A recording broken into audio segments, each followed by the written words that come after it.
It's day 21 of the month of October in the year 2025. Good morning. Welcome to the Morning News. This, of course, is the first bulletin of the day on TV3, and it's coming to you live from the news app here at Adesawi Kanda. We are live on Facebook as TV3 Ghana and on DSTV as channel 279. My name is Josh Quinn. Top of the stories is out.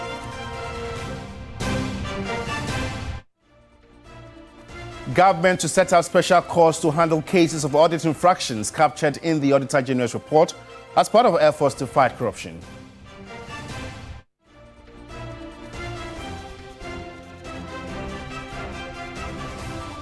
And our Office of the Special Prosecutor says it is nearing completion of processes to extradite former Finance Minister Ken Ofori-Atta to Ghana to face charges. And Parliament resumes proceedings today to consider several government businesses, including vetting of the new Chief Justice.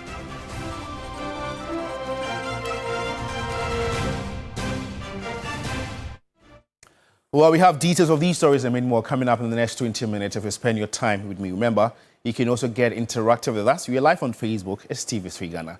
Let's begin from here. Government is to set a special court designated to handle cases arising from audit infractions captured in the Auditor General's report. These courts will focus on enforcing surcharges and disallowances, as well as prosecuting related criminal offences. The decision follows a high-level meeting between President John Dramani Mahama, the Chief Justice, the Attorney General and the Auditor General to explore measures to strengthen the enforcement of findings contained in the Auditor General's report. In a statement signed by presidential spokesperson Phyllis Kwachiofosu, this is part of renewed governmental commitment to combating financial mismanagement and improving fiscal discipline within public institutions. The president had expressed deep concern about the worrying trend of financial irregularities in the public sector, which cost several billions of cedis which go unrecovered.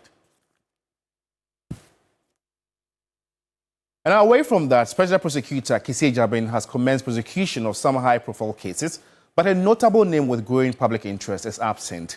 Former Finance Minister Ken Ofori-Atta is yet to be extradited to face trial for alleged criminal conduct. There's more in this report. It's been more than 8 months since the Special Prosecutor Kisi Jabin declared the former Finance Minister Ken Ofori-Atta as allegedly involved in a number of corruption and corruption-related activities. He declared him a wanted man. The OSP re-declares that Mr. Ofori-Atta is a wanted person and a fugitive from justice. His name is hereby re-entered on the OSP's list of wanted persons. The OSP will take all necessary legal steps to secure Mr. Ofori-Atta's return to the jurisdiction and to answer to the criminal inquiries against him. In pursuance of this, about 30 minutes before this briefing, I triggered processes for the issuance of an Interpol Red Notice for the location and provisional arrest of Mr. Kenneth Nanaya Ofori-Atta in whichever jurisdiction pending extradition or his surrender. The announcement heightened public interest in the case, especially on the back of the NDC's attempt to implement oral. Lawyers of Ken Ofori-Atta immediately ran to the court seeking to prevent the special prosecutor from placing suspect Ofori-Atta on the wanted list, stating that he was not running from justice but was seeking medical attention in the United States. The special prosecutor removed Ken Ofori-Atta's name from the wanted list and gave him a grace period to report to his office. The grace period expired with a no-show from Ken. Right from then, the OSP initiated processes to extradite Ken Ofori-Atta, whom he called a fugitive from justice, from the United States in collaboration with officials from that country. It is now public knowledge that Ghana's Attorney General waded into the conversation and asked for the docket to be presented to him to assist the OSP with the extradition process. There has been correspondence between the special prosecutor, and the Attorney General's office, but the case docket requested by the Attorney General to assist in the extradition of Ken Ofori-Atta has not been delivered yet, at least according to the Attorney General. Director of Strategy, Research and Communications at the OSP, Same Dakun, has said in a recent post that the OSP is finalizing its investigations, after which the full docket will be submitted to the Attorney General this week to facilitate the extradition process. He also denies any bad blood between the OSP and the Attorney General, nor a contention over the case docket. Well, let's still stay on this very office because the Office of the Special Prosecutor has filed fresh criminal charges against the former Chief Executive Officer of the National Petroleum Authority, NPA, Mustafa Abdul Hamid, and 9 others. The amended charges bring the total to 54 counts, up from the previous 25 after the discovery of new evidence from ongoing investigations. Lord Idwasare reports. Mustafa Abdul Hamid and 9 others are facing multiple charges including extortion, abuse of public office and money laundering, amounting to 291,574,087 Ghana cedis and $332,407. They are all on a 2 million Ghana cedi bail. According to the Office of the Special Prosecutor, the accused persons allegedly extorted hundreds of millions of cedis and foreign currency from bulk oil transporters and oil marketing companies under the guise of official duties and subsequently laundered the proceeds through property acquisitions and business entities to conceal their illicit origins. The former NPA boss, Mustafa Abdul Hamid, is charged together with Jacob Kwamina Amoa, Wendy Newman, Albert Ankra, Isaac Mensah, Bright Bediako Mensah, Kwekwa Boadje Aqua, Propness Limited, Kel Logistics Limited, and Kings Energy Limited. Following investigations by the OSP, assets seized from the accused persons pending trial include vehicles, tanker trucks, fuel stations, houses, apartments, and parcels of land valued at over 100 million Ghana cedis. In court on Monday, October 20, the accused persons were informed of an adjournment due to the unavailability of the judge. Justice Mary Mami Yanzu, the substantive judge in the matter, has been elevated to the Court of Appeal and is yet to receive a warrant from the acting Chief Justice to continue with the case. The case has since been adjourned to November 13 for pleas of the accused persons to be taken. Lord Idwasare, TV3 News, Accra. Well, if you just tuned in, you're watching the morning news, the first bulletin of the day right here on TV3. In more news this morning, Ghana Water Company Limited requires in excess of 300 million cedis to dredge its treatment plant apart from the Barikese plant, which have largely been affected by activities of galamsey, sand winning and construction. Last year alone, some 64 million cedis was used to dredge the Owebi treatment plant. There's more in the following report. The press encounter was primarily to put across the key challenges impacting the operations of the Ghana Water Company Limited. The company is seeking support from corporate Ghana and public sector partners in what it describes as a focused 24-month catchment recovery plan to stabilize priority rivers and cut treatment losses. The impact of illegal mining, popularly known as galamsey, construction and sand winning, is being experienced across the company's treatment plants. To desal 1 cubic feet is averaging around 150 Ghana cedis. So the budget is huge. But when you take Barikese out, the others within about 300 million can undertake it. But some of them are 2 million Ghana cedis, 1.5. We have several depending on the depth of the silt. I believe corporate bodies can pick some rivers. We want to support you to desalt Ayensu at Kwanyako. We want to support you to desalt Bonsa. We want to support you to desalt Kibi, so that as they pick, the cost per each of the corporate bodies will be less. It cost Ghana Water Company Limited some 64 million cedis to dredge the Owebi treatment plant, and that of the Mampon treatment plant some 13.8 million cedis. Managing Director Adam Mutawakilu insists the declaration of a state of emergency is not the ultimate solution to address the menace. If you declare state of emergency in one area, they will migrate to another area. So at the end of the day, the whole Ghana will be in the state of emergency. is what measures can we put in place for it to be sustained. You declare state of emergency, so for how many years? When the people continue, the day you leave the state of emergency, when they go back, we can't have state of emergency forever. So there must be pragmatic measures, as the President Mama had put it, to make sure that we put in measures to sustain it, and that will be sustained forever. I think in my position, Ghana Water is not state of emergency, and two, it's not only illegal money that sold our treatment plants. The company is acting with urgency and purpose to keep Ghana's taps running. George Queenan, TV3 News, Accra. Clearly, the impact of galamsey affects every facet of our daily lives, and it's quite a worrying situation. We are active on Facebook, TV3 Ghana. Engage us with your comment and opinions. And our members of parliament will convene today from recess to deliberate on key national matters, including bills, motions and policy statements from government ministries and agencies. And the upcoming meeting is the final for this year and is anticipated to feature debates on the presentation of the 2026 budget. Christian Yale reports.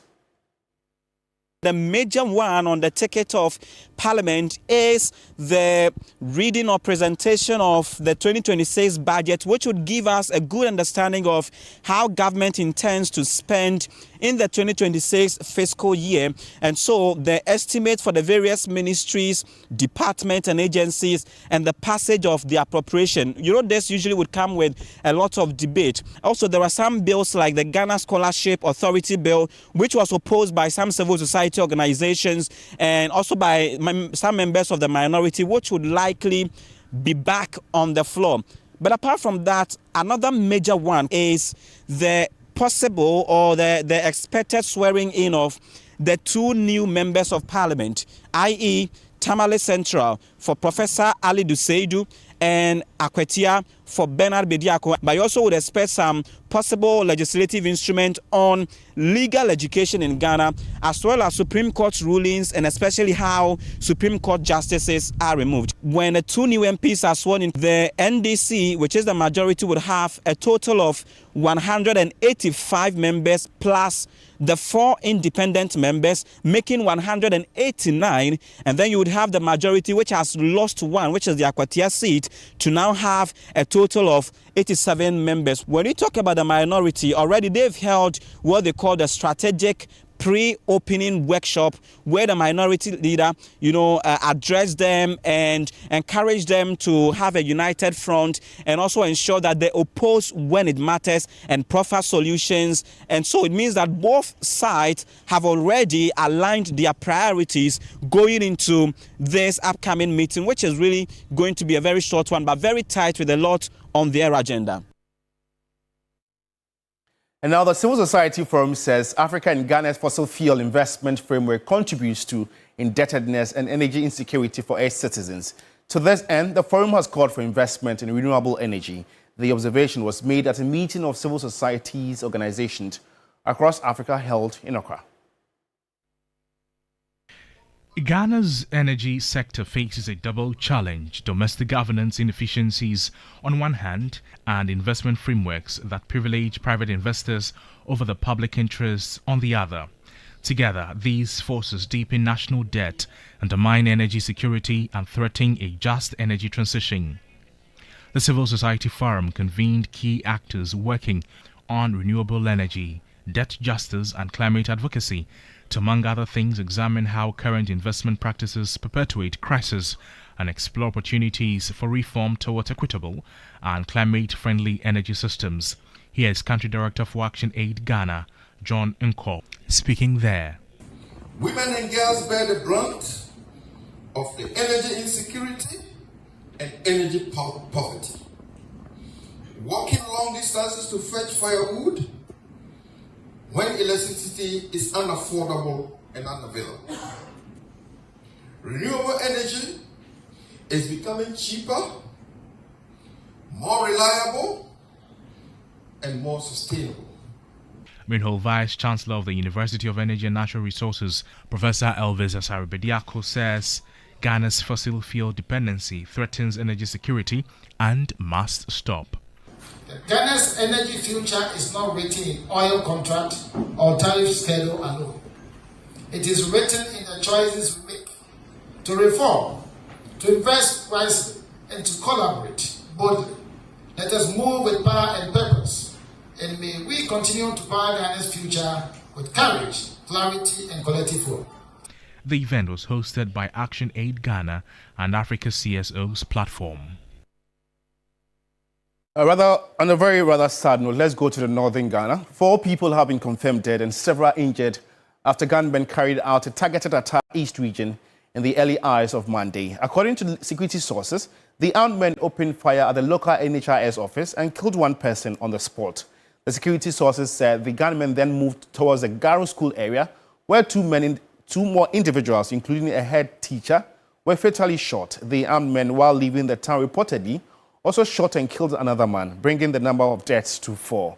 The attack has since left residents gripped in fear and panic. Upper East Regional Correspondent Castro Sinela reports that although the police has not issued a statement, a joint task force of police and soldiers have been deployed and have since commenced patrols in the town. Investigations into the attacks have also commenced.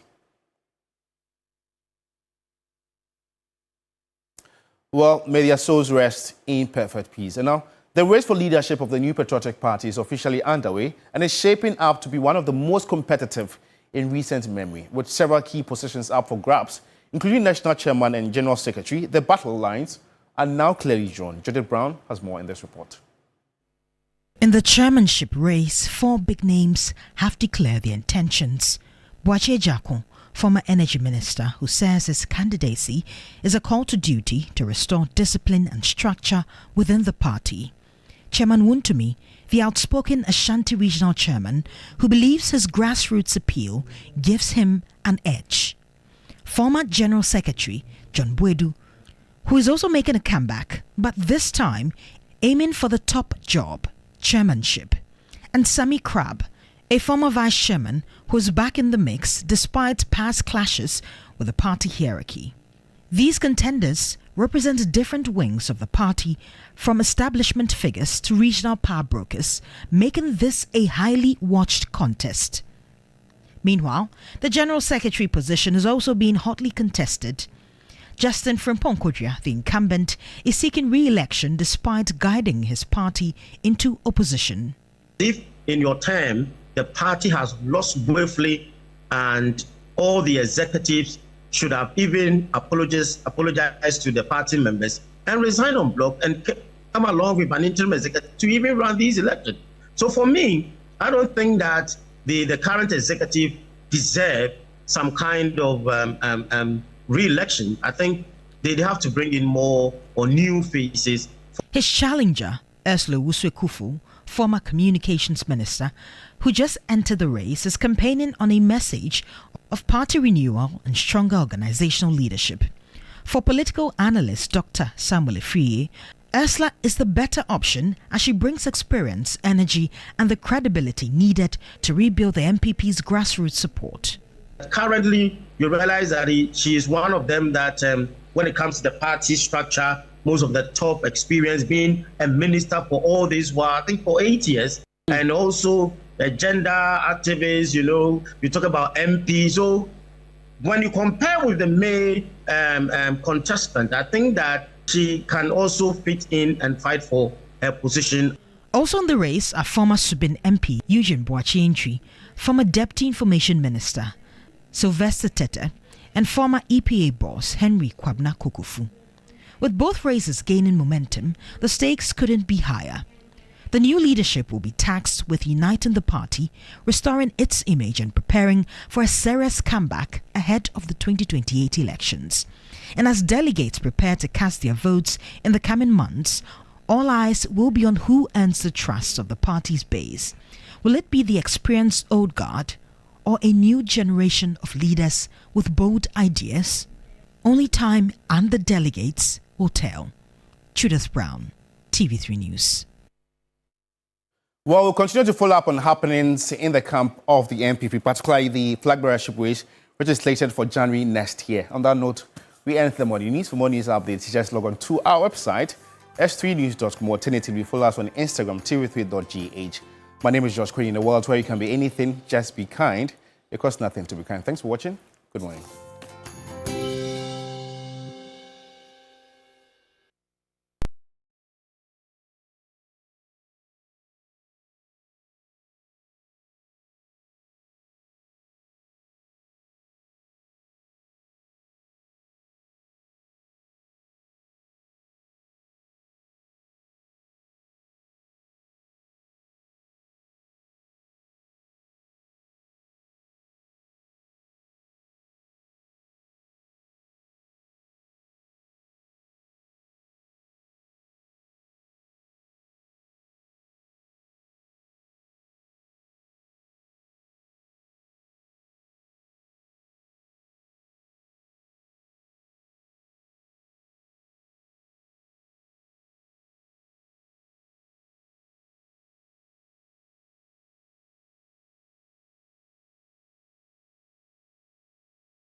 to the show. We're grateful that you've joined us. This is TV3 Newday. As always, you can have some great conversations right here on this platform. And what we're talking about a platform is not only you watching us on your mainstream television, but also across social media. You know, that's where the Gen Zs, the Gen Alphas, and those of us who are Gens, all of it, you know, that's where the world is gravitating towards, all right? So you can catch us live across social media. We're talking about TV3 Ghana specifically. And so make sure you stick and stay right here across social media, TV3 Ghana. Let us see how all of you are doing. Let's say good morning to all of you as well. Victor Ellis, your wife is called Mabel. Good morning to you. Great lady and gentleman. Great couple as well. And how are you? I think today we spoke. You're looking smashed. Is it Eddie Joy? Yes, it's Eddie Joy. Eddie Joy. I think you need to take me to Eddie Joy. Yes, I'll take it when. Yeah? Don't you want to go after the show today? Yeah, okay. Yeah, we can go after the show. It won't be bad. Which of the branches? Because there's Dansuman, there's La Road, there's East Legon. Oh, great. Yeah, so which of the three? You said I think East Legon is better. You want the kind because East Legon and my road is better. Well, wherever you're watching us from, we're grateful that you've joined us. And Chairman Godwin Tamaklo is the Rate Group Chief Executive. Good morning to you. Chairman Prosper, wishing you all the best for the day. Dr. Salifu Combat, Edmond Combat of the Tema Oil Refinery is the Managing Director, Eduji Tamaklo as well, and all the people that we all tend to love. Yesterday was the birthday of a great person. I couldn't get the picture because the picture corrupted when it was sent to the mainstream. So I would want to acknowledge you again. You are with the Kombono Institute. It's at Sogakope, and you are an educationist. Bernard Agbamebiase, wishing you all the best for the day. Today, we promise that your picture will be part of the birthday celebration, even though it was yesterday. Belated happy birthday to you. And then Dr. Yayira Tenge as well. You are with the Ghana Military Academy. You're celebrating your birthday today. Dr. Juliet Tenge. Happy birthday to you. Great lady, great lady. Yeah, always motivating. Is she related to Efia Tenge, the police officer? I think they might be related. Yeah. They might be related. But what's up for today? Yeah, today we want to look at the computerized system because, and I'm sure, I mean, we've been talking about this for the past few weeks. Yeah. There's still challenges. So now the Ministry of Education wants to deal with the problem and is looking at reviewing the system, as it were. So we want to hear your thoughts, really, on it. And, whether or not you those have some challenges proposals. Yes, be. you have some proposals. And I'm sure you're aware that yesterday the senior high school students went to school. School reopened. And so there were some challenges as well. But I think those are more of internal administrative processes, perhaps, that were taking time. So the main thing we want to look at is the ministry's decision to review the placement system, and hopefully is able to work better, because this is like an annual affair. Yeah, if you've been through the placement system, you know that it's fraught with challenges because people genuinely know that they have certain aggregates, and the explanation is that you may have had, is it one or two, but someone's one is heavier than yours. And so as a result of that, you could be placed in Infantiman or Ketasco or Ola or maybe somewhere in St. Louis. But somebody almost like same grade will then go to Binkum or something, even though they didn't choose that as their first or second choice. So that's where the misnomer is. So we'll see how that goes. I think the other time somebody was trying to explain that if somebody got straight A's, obviously you expect that the person will be selected to, say, the first choice. But if you had a B or C somewhere, it affects the whole calculation. So, well, let's see how it goes. Yeah. And then also, you know that we've been chasing Ken Oforiatta, the former finance minister, for a long time. I'm not talking about me or Beatrice or Media General. We're talking about Ghana through the Office of the Special Prosecutor. There was a red alert, meaning that Interpol had been informed that wherever they found him, he should be repatriated to Ghana to face charges, so to speak. But of course, we saw him with the backpack, you know, and the wife in one of the states of the United States of America. Now, the Attorney General's Department apparently is revealing to us that The Office of the Special Prosecutor hasn't just released a docket to them for them to take over that case. Yeah. So which is which? We'll be discussing them. Because among these key issues that all of us need to take a real look at. So we'll be discussing that as always. And so make sure you can stay and join us this morning. We'll have some great conversations thereof. But, you know, you can also get interactive as always. We have cash out. It goes with short code *439#. And our question of the day is right up. We'll mix that with sports after big issues. You also have some great interaction. We're done with Ghana Most Beautiful. Yes, but we'll have the first and second runner-ups. They'll be in today us, because yesterday we had the winner, Etonam. Yes, Etonam. So Asakia will be here. Asakia and Sika. Fantastic. Yes. Don't cry, eh? Hold yourself. Don't cry, okay? No, their stories are different. Yeah, I know. Yes. I know. Why did you cry? You're becoming like Cookie, so emotional sometimes. No further comment. Oh, Roland. Anyway, so we have tissue? Should I give you tissue? We have a big conversation coming up. And so this is what you need to do for our question of the day we're asking. Yes, we are asking what you make of the Ministry of Education's decision to review the computerized placement systems. Perhaps if there are some proposals that you've got as well to give to the ministry, how this could be made smoother for you. So next year it's better for all the parents and teachers. So yes, welcome to This Morning.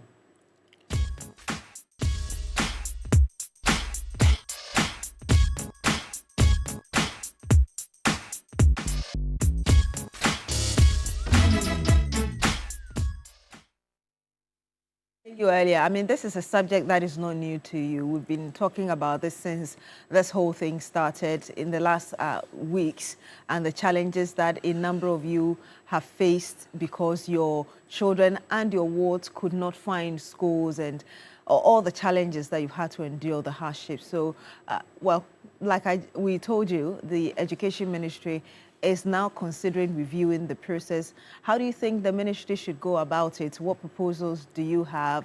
Let us know. Well, we do have Alhaji already. Good morning to you, Alhaji. Thank you so much for joining us. I hope you're well. Tell us what's on your mind. Yeah, we thank God. Now, where's Cookie Tea? Where is she? Cookie Tea is around. Don't use that and I threaten Shamima and you say something different. Rola, that's right. Nah. It's a bit Nah, today, Gombian. Chief of Staff, Honorable U.S. Debra. Let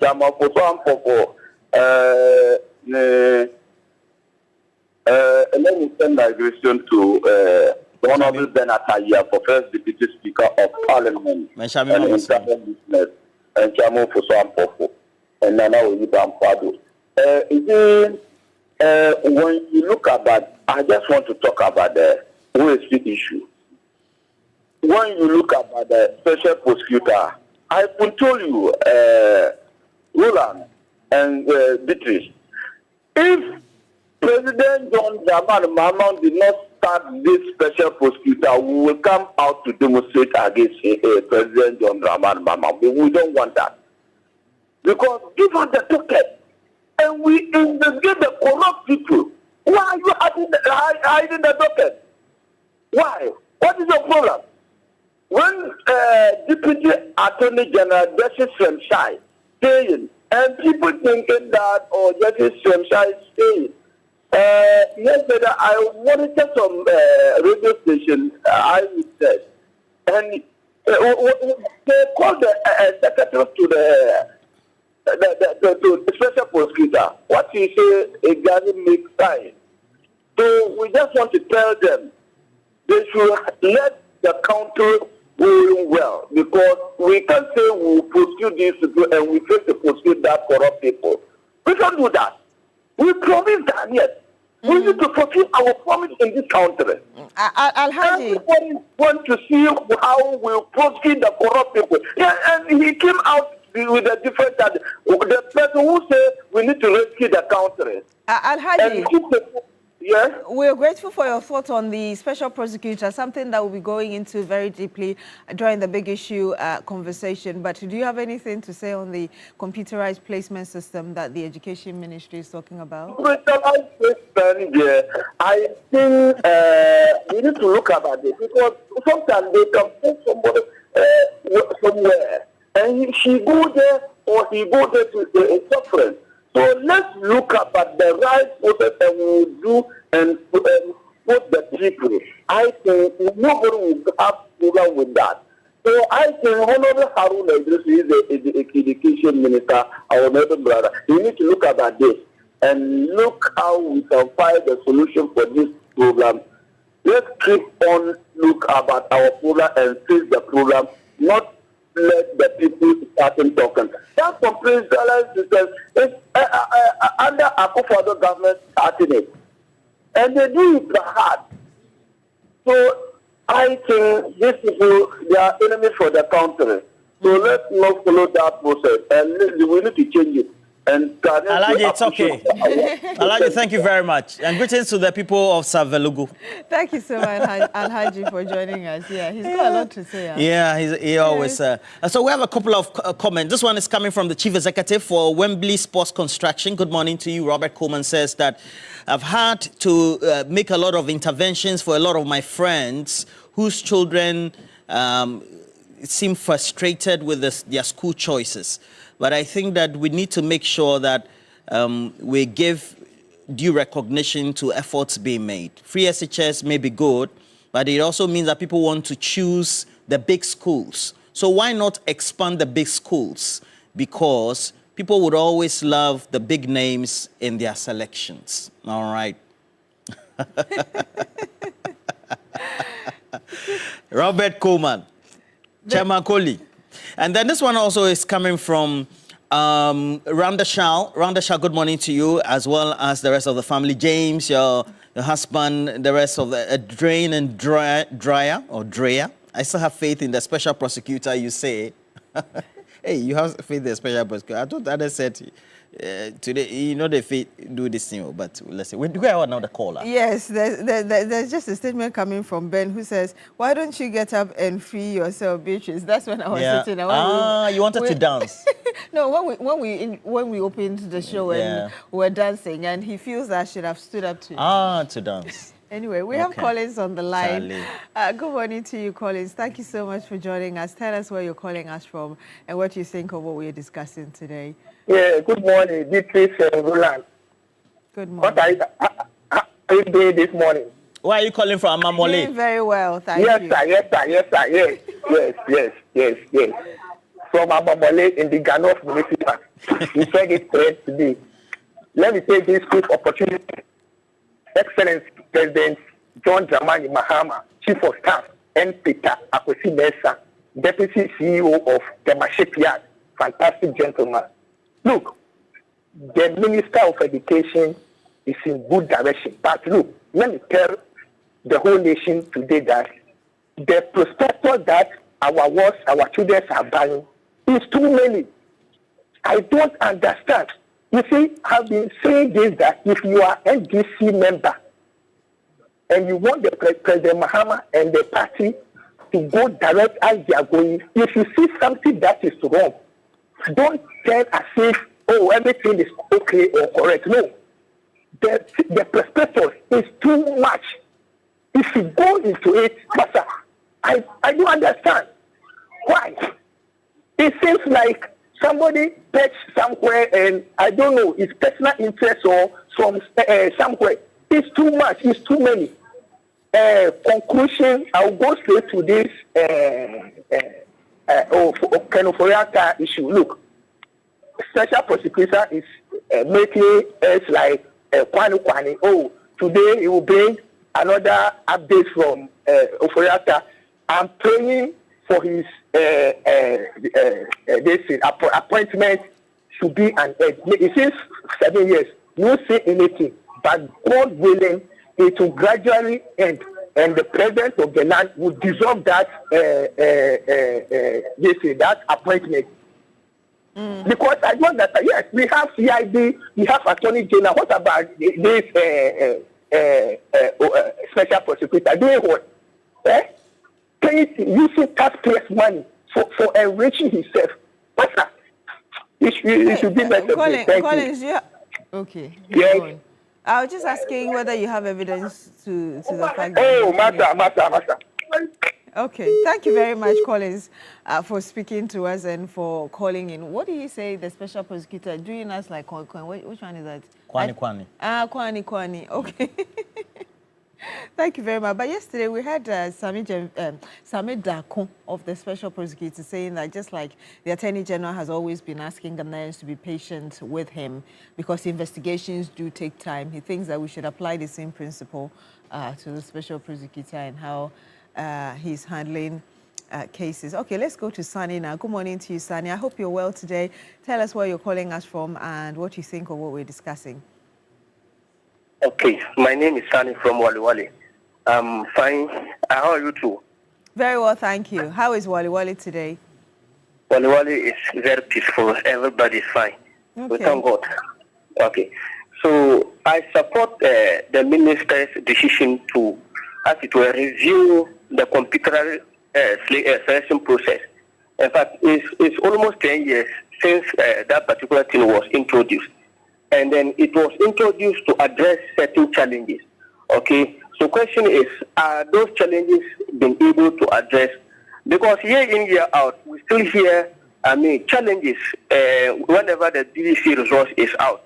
Okay, people are not getting the required schools that they're supposed to get and all that. People have aggregate 1, 2, 5 and all that. Yet they don't get the schools that they choose.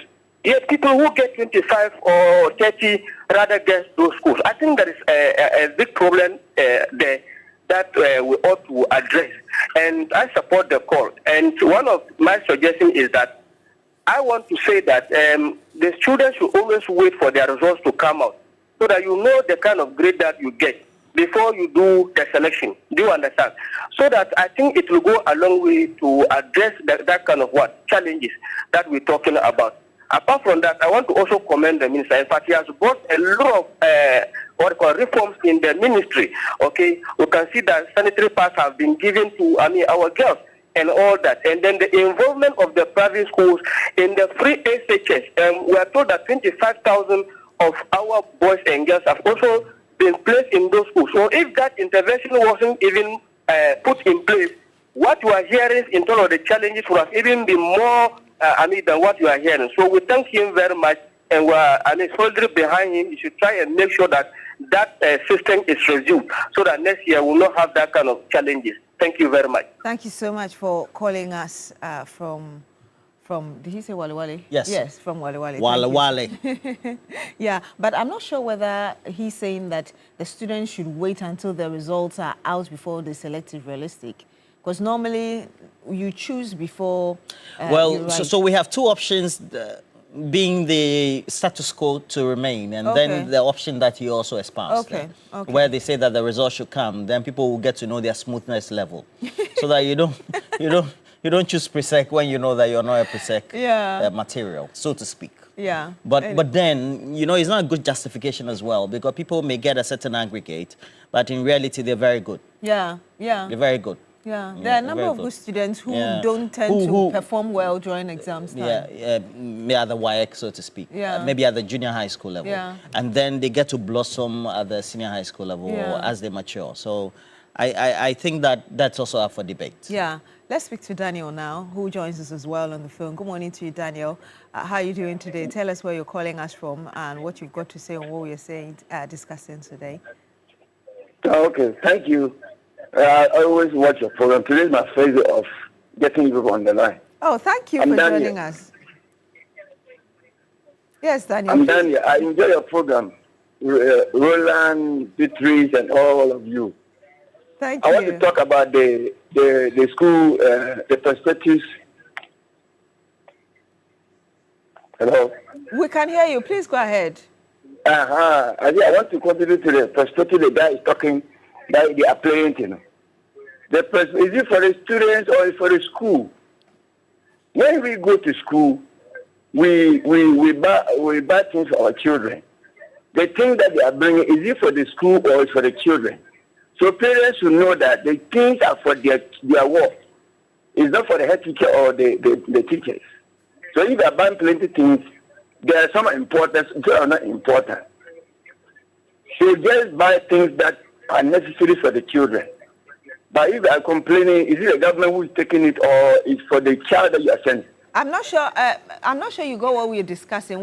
Daniel, what we're talking about is the computerized placement system, computer selecting students and placing them in schools, and the challenges associated with that. So the education minister says that it is going to be reviewed. So we're just asking your thought, what do you think about it, and whether or not you've got some proposals. Yes, please. So one guy complained about the things that the children are buying, the perspectives. Somebody was complaining about that one. Okay. That is too plenty. And I say, is it for the school or is for the child? So let's address that. If it is for the child, let us know. All right. Thank you very much, Daniel, for calling us. Yes. Thank you. So we have a couple of comments coming through. This one is coming from a friend who says that the government is disappointing us. My son, for example, didn't get his first choice play school, not his second and not his third, but fourth choice. And even up to today, he's still home, even though his grade was not bad. Herein, we still had others who had worse grades, but are in grade A and grade B schools. And this is a sad moment, we have to say. Wow. Gordon Enim, Ghana Port and Harbours Authority, wishing you all the best for the day. And, so Nani Ayok, Prince Nani Ayok, watching us from the UK, good morning to you. He says the computerized placement system in Ghana must address the principle by ensuring that high quality for all schools, and also to empower every school to teach the standards of grade A and grade B schools. By implementing robust digital tools and training, we can also enhance educational outcomes across all institutions. Additionally, let's also bridge the gap between the lower schools with quality teachers and fostering a more inclusive and effective education system. Forgive me, I'm not too sure I took the beginning right for you, but we have... Yes, we have Ella on the line. Good morning to you, Ella. How are you today? Tell us where you're calling us from and what you have to say on what we are talking about. Thank you very much. So I'm Ella calling from Mamprebi. So I'd also like to speak on the computerized placement system. Are you a student or a parent? We have been talked. Pardon? Are you a student or a parent, please? No, my sister has also faced a similar issue. Okay. Yes, please. I think I'm glad the education minister is actually doing something about it. And it's high time we work on these things so that we don't face such issues in the subsequent years. Thank you so much, Ella, for calling us from Mamprobi right here in Accra. Thank you for sharing your views with us. So obviously agreeing with the minister for introducing or deciding to actually review this system. Yes. Oh, certainly. And so we have a couple of comments that we'll go through. So this one is coming from Sherry Giovanni. Sammy, good morning to you. He said, every system is prone or subject to change. And if the Ministry of Education want to improve upon the system, we are all for it. I just want to suggest to the ministry to make all senior high schools do their admission processes online to avoid chaos on resumption days where productive hours are being wasted.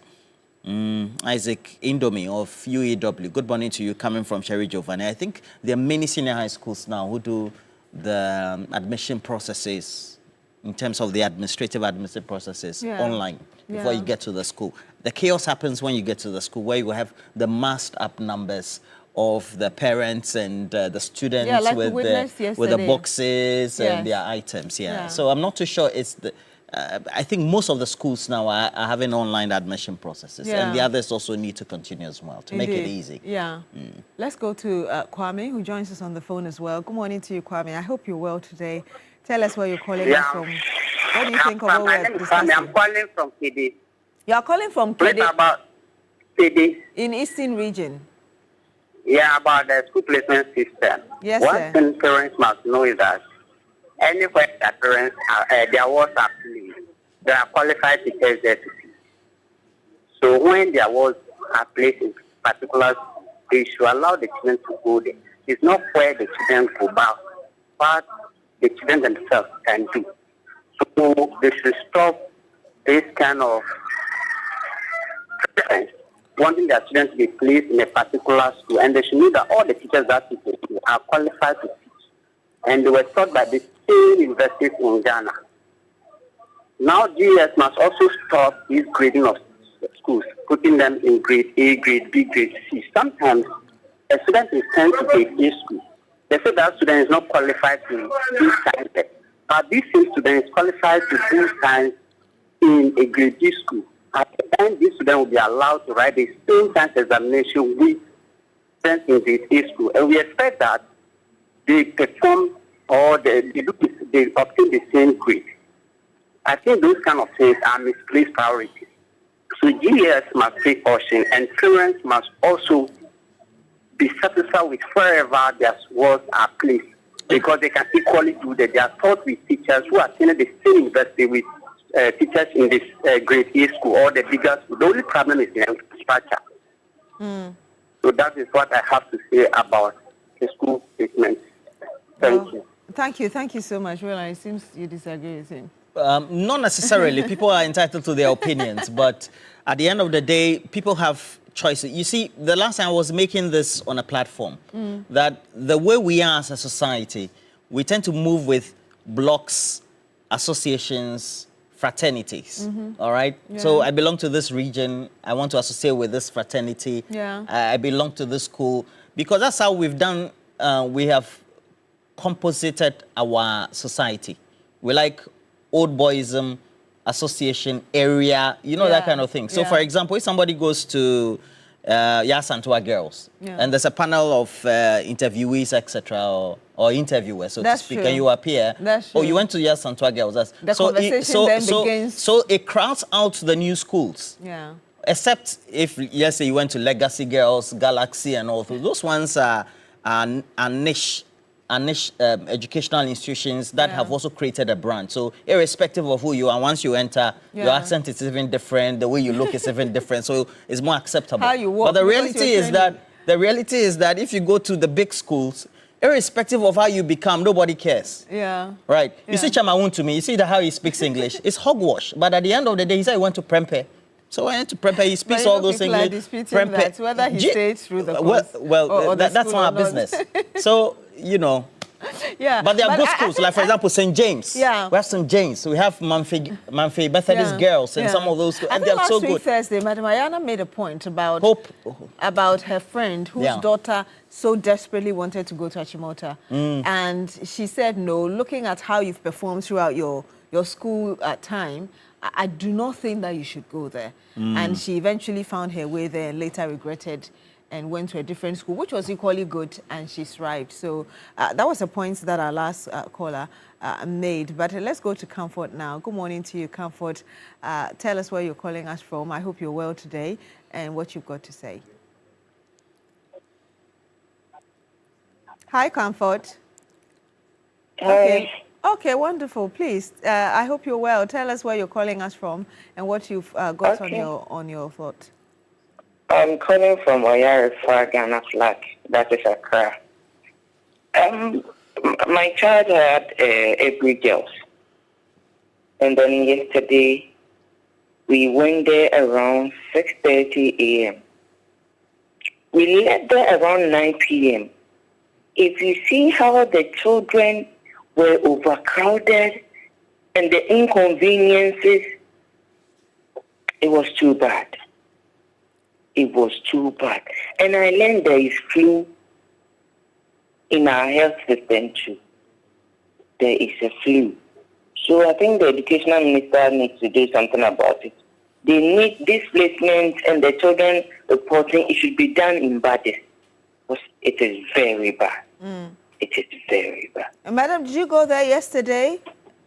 Yes. Okay. Reported day. Yeah. And then if you see the traffic, from pediatric, it was even beyond pediatric till you get to a great girl. Charlie. It was very bad. Meanwhile, Sokode Senior High School, they don't have traffic. You see the problem? Yeah. They don't have traffic yet. She's complaining about traffic. Yeah. But why are we choosing the Brig Girls? Because of the it's got the a reputation associated with it. That's, yes. Yeah. I have a weird concept. Yeah. I am thinking, because of our mindset, why don't we build, like the way for the university, they have satellite campuses. Yeah, so you build more in mentioned it last week. You build more, because I'm telling you, people are choosing. They're not going to care where the location of a Brig Girls school is. That's Once they true. choose a Brig Girls and they get, That's even true. though a Brig Girls may be located at Brekusu. Yeah. Yeah. Okay. Yeah. Or maybe located at Oyarefa. Yeah. You understand? Every girls is every girls. Let's hope that as part of the review, all these things will be considered, really. The extra campuses of prestigious schools, and also the others about converting the a number of category B schools into A as well. It won't solve the problem. The category A and B schools really have only got some tiny difference. Yeah, something differences. Because, I mean, if you tell people you didn't get Infansipim, I'll go to agree and say, oh, yeah, it's okay. Yeah. They'll struggle for 2 days with it psychologically. After they've eaten Banku, they'll be fine and say, Charlie, what if I agree? It'll be normal. Yeah. You understand? Yeah. We have to be realistic with ourselves. Yeah. You know, Yeah, perhaps it's also a matter of changing our mindset, really. It's the same thing we've had with technical schools and people feeling that if I went to school and did business, science or law, then I am shocked. But if you don't, get money for our society now. You go to a technical school, it's like, it's for those who didn't really get the A's and stuff. So there's a lot more of changing of our mentality that we need to do, yes. But I don't know whether you have some more messages. Well, I have some more messages, and this one is coming from Sheikh Abubakar Ali Napar, who is the president and founder of the Light Foundation. Good morning to you, Sheikh. Says that I have met across the spectrum and communities that we operate in as Light Foundation a number of students who had been disappointed because they didn't get their first choice place schools. Some even get mad psychologically throughout the period of the new school or the schools that they didn't like throughout the period that they are attending those schools. That is why we need to embark on perhaps better stakeholder education and inform parents that irrespective of the school that you go, it is the effort and the teaching and learning processes in those schools that will make you successful, not the school in themselves. I don't know if that happens. If you're not an SM fan, you understand? If you're SM fan, then you get Vim. So if we say, then but you get Vim. there's some truth in what he's saying. There are a number of people who have also gone to schools that were not necessarily, and perhaps are still not necessarily prestigious schools, and have made it big in life. So, yes. Okay, we've got Peter T. Good morning to you, sir. Thank you so much for joining us. Tell us what's on your mind today. Thank you very much. Beautiful, beautiful lady and very handsome gentleman with neat dress. Roland. Yes, sir. I hope all is well. So far, so good. Good. Let me also assist your platform to extend my regards to Alagi Yaokoto and then Mr. Mahdi, the NDC director for election, and then also Eric Mui, regional land officer, TEPCO, that's Central Region, and then Honorable Noga. Roland, I think that when I saw the minister yesterday, visiting some of the schools with this introduction of relooking at the system that we are running today, that is the placement system. And his ability to be able to censor to Ghanaians what he wants to do with the system. I think I was so happy. Because look, what is happening today, if care is not taken in future, all the schools will collapse, especially the smaller schools, as we call them, will collapse. There will not be any school again. The depending factor will become the Achimota and other protect and that. So I want the minister to expedite action on this. You know, but these things should not be done without the involvement of the parent-teacher association.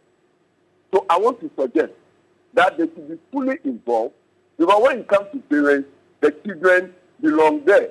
When it comes to the teachers, they play the major role for guiding the school or the students, those who qualify into the secondary school, to make the choice of some of these schools. But you see, at the end of the day, when the students don't succeed of getting their food, the teachers' names are out, because they support the children for the selection. They know the betterment where the children belong and how the children perform in their class. So please, let us use this judiciously and ensure that there will be no repetition of what we are witnessing or what we have witnessed this very particular year. President Mahama is the president that has given the Ghanaians an assurance that he's coming to clean the system so that everybody will be alleviated from poverty. And school is, students is a factor in this direction. So please, we must do the best. The minister, this one, his run that he made yesterday should not be a 90 wonder. He should make sure that he satisfies the conduct of every parent and every candidate that has graduated from the JHS to the senior high school. Thank you very much. Thank you so much, Peter T., for calling us and sharing those views with us. Well, this one is coming from Ajay Boating, and Ajay Boating says that the placements as well as the school choices that students and parents make need to be given some big consideration. We need, as a country, to take a whole relook at our boarding school system. Everybody is fixed on going to a boarding school, and they also want a reputable one. That's why we have the situation. Please tell Beatrice that there's no traffic at Bekwai Senior High School. And then we also have Savior, good morning to you, Nyasa, who says that the placement and admission processes need reviews seriously. And again, there's no traffic coming in and out of Avedakba. So students are welcome. Nyasa. Yeah, let's go to Mr. Kofi Asare. He's the Executive Director, Africa Education Watch, an education think tank. Good morning to you, Mr. Asare. Thank you so much for joining us. Hello, Mr. Asare. Can you hear us? Hi. Good morning. Good morning to you. Thank you so much. So last week we heard the news that the Ministry of Education was considering converting a lot of Category B schools into A. And yesterday another level came about the consideration to review this whole computerized placement system altogether. From an expertise point of view, where you stand, what do you expect in terms of what should go into this? Well, yeah, the minister of the need to review the CSSPS. Obviously, the comments are emerging because of the challenges we are seeing in this year's prospects. What are these challenges? We are talking about challenges relating to people who they choose to be day students in schools that have been placed there today. That is one. Two, people who didn't choose science or business or arts but have been given that program by the computer. In some instances, people who didn't choose a school at all but find themselves placed in that school. These are the broad three categories of issues that have emerged in our research so far. And the minister confirmed two of these in precepts. Now, we are of the opinion that this existed between 2018 and 2019 at the formative stage of the free senior program, and they were resolved.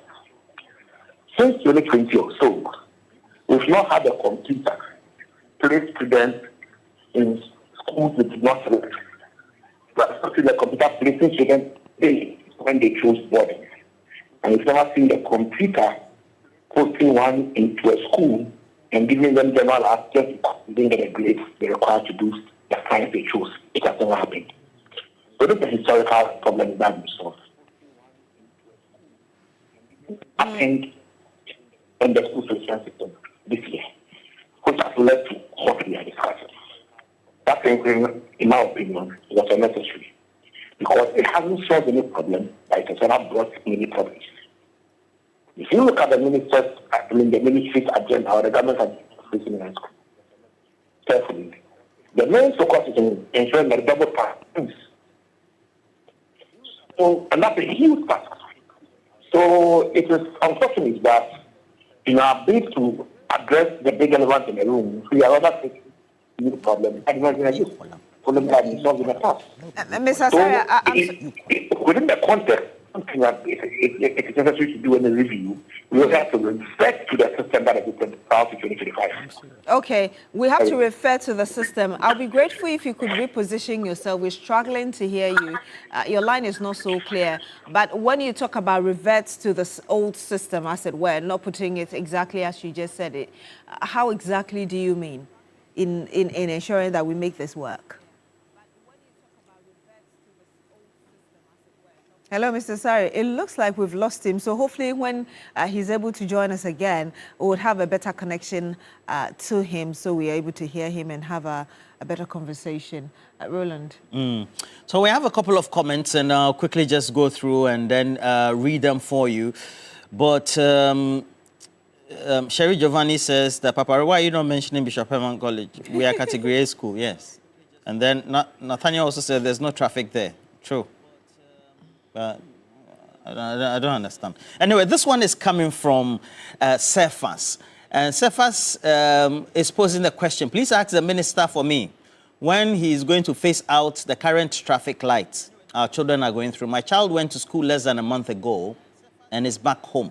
What's happening at all? I thought that there was a promise to make sure that we phase out the current track system the way it is structured. All right. And then, so this one also is coming from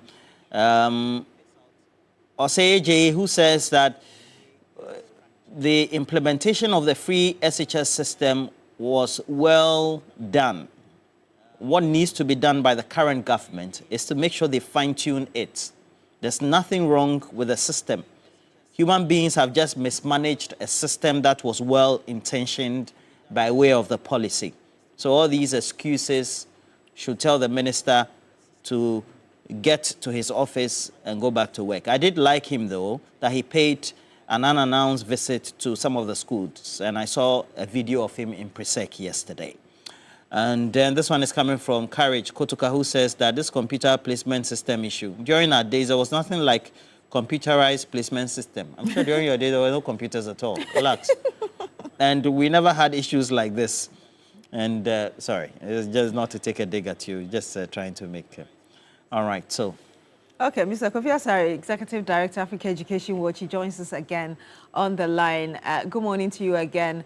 If you could kindly... Yes, excellent. The connection is great now. Please make the point you were making earlier. Yes. So I was making the point that there wasn't any pressing challenge with the school placement system that warranted the minor review or tinkering that happened ahead of the 2025 selection process.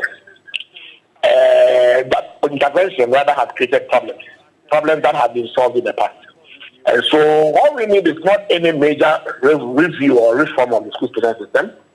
We just need to revert to what existed as of 2024, and we should be fine. Let me indicate that the school placement system as a system is something like Ghana's constitution. It is not that requires regular reviews. Sometimes if it doesn't work well, it is not a matter of changing the system, but it is a matter of ensuring a strict application of the system in line with the system's protocols. So it may be that some of the gaps we see are system implementation issues or gaps, and not necessarily, system deficiency issues. So far as we are concerned, the school placement system will definitely not be 100%, just like any other policy. But what existed prior to 2025 was good to go, and that there wasn't any need for any review. It is the review that was undertaken, the minor review, that has now led to the situation where a student in the Senior High School in Central Region is able to be placed in Bosomtwe Girls in Asante Region. It wasn't so prior to 2025. So let's go back to the question. Aside from the placement, like somebody, for instance, being in Accra and being taken to, say, the northern part of the country, can you remind us again of what the system was like, the reason you think is superior? In the past, yes. In the past, I mean, prior to 2025, if you, let's say your ward attends a school in East Legon and you are selecting your schools, the system will not allow you to select any school which is more than 15 kilometers from East Legon. So on the system, it was impossible to select any senior high school at day which is more than 15 kilometers from the location of your junior high school. It was impossible. But today, somewhat, people were able to select schools that were in other regions, yet as day students. And let me tell you why I'm saying that people were able to. The students are not the ones who go online to directly select the schools. The students will fill a form, a paper, and then give it to the authorities. Then authorities will do the inputting for them at the district level. So those who do the inputting are not necessarily the students in many cases. So in the case of this girl I'm talking about, the paper she filled, given to her by the education authority, that she filled, has first choice, Bosomtwe Girls, day. So when it goes to those who are responsible for doing the inputting, they inputted, first choice border. But when it goes to those who are supposed to input the data, they made it this. Now, even though it's not the student who directly chose that or who directly made that error, the CSS was designed such that such errors do not even occur in the first place.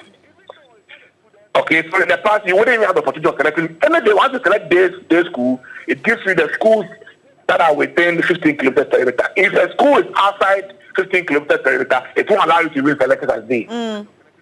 Mr. Sari, is it possible that perhaps there were also a number of parents who complained about choosing, being restricted to just schools within them, so that if they were in Accra and they thought their children should go to Infantipim or Infantiman, they felt that there needed to be an opportunity to... So what I'm explaining only happens in the case of day schools. You are selecting about 2 day schools and about 5 boarding schools. You can select any school in Ghana for your ward once the boarding school, because the state has accommodation there for your ward. But I'm talking about day schools, where it's expected that your son or your daughter will stay at home and commute daily. In that case, the state must restrict you because your son cannot commute 200 kilometers. And let me tell you something. In 2018, we did a study in Adiembra. Adiembra is around Secondary, near St. John's School.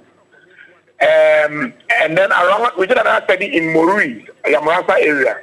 We discovered that Adiembra, which is a slum, was the haven of many students. People who were 15 years, were living on their own in hostels. We call those category of students day without hostel.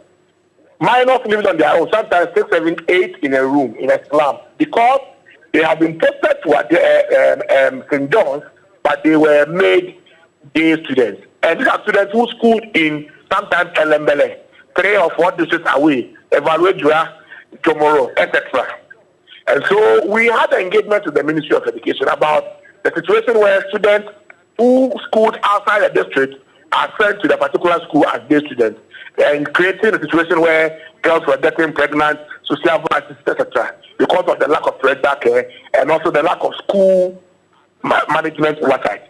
That is what led to, among others, stifling the boat and ensuring that no one was given the opportunity to even select a day school once the day school is more than 15 kilometers from where your junior high school is. The computer has solved it. So please, all we need to do is just to go back to what existed, and then we should be fine. Okay. Sometimes many of the issues we raised about the computer, and I was having a discussion with my very good friend Peter yesterday, Peter Anti. Sometimes some of the issues we raised are not directly CSSPS issues. They are asset deficit issues. But the computer cannot build a new dormitory. It cannot build a nice dormitory. It cannot build a school with equipment that will make a parent like the school. Indeed. So there must be that interface between what is available as what is available and attractive, or what is demanded by the parent, whether that thing is available, and the computer placing one there. So many of the issues sometimes border on the inadequate availability of standard infrastructure and facilities in our schools, and not necessarily the computerized school placement system. Thank you so much, Mr. Kofi Asare, for joining us. Right. And yes, he's the executive director. Yeah, he's always very vociferous with his views as well. Yes. Well, Delight Mojaka said likes what you're wearing, that she has exactly the same color and the make. Lovely. The joy. Thank you. Look at you, so you're looking very exquisite. Thank you very much. You're still here on Newday on TV3. When we come back, Roland will be with the panel to talk about the big issues. Don't go away.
cash out is the way to go. Already, we've been getting messages about the Office of the Special Prosecutor, the actions thereof in relation to how they are dealing with the Ken Oforiatta case, but we'll see how that goes. Randa Shah seems to be very hard on the Office of the Special Prosecutor. But please make sure you share the stream. We're here to talk about, the subject matter of the Office of the Attorney General now saying that they had implored or asked the Office of the Special Prosecutor to give them the dockets that they'd been working on. It hadn't been forthcoming for reasons that we've had no explanation for so far. But we've had some swift reaction so far from the Office of the Special Prosecutor, and their statement again speaks volumes about where they think the situation is with Ken Oforiatta, the former finance minister, as well as other related matters in relation to him as a person.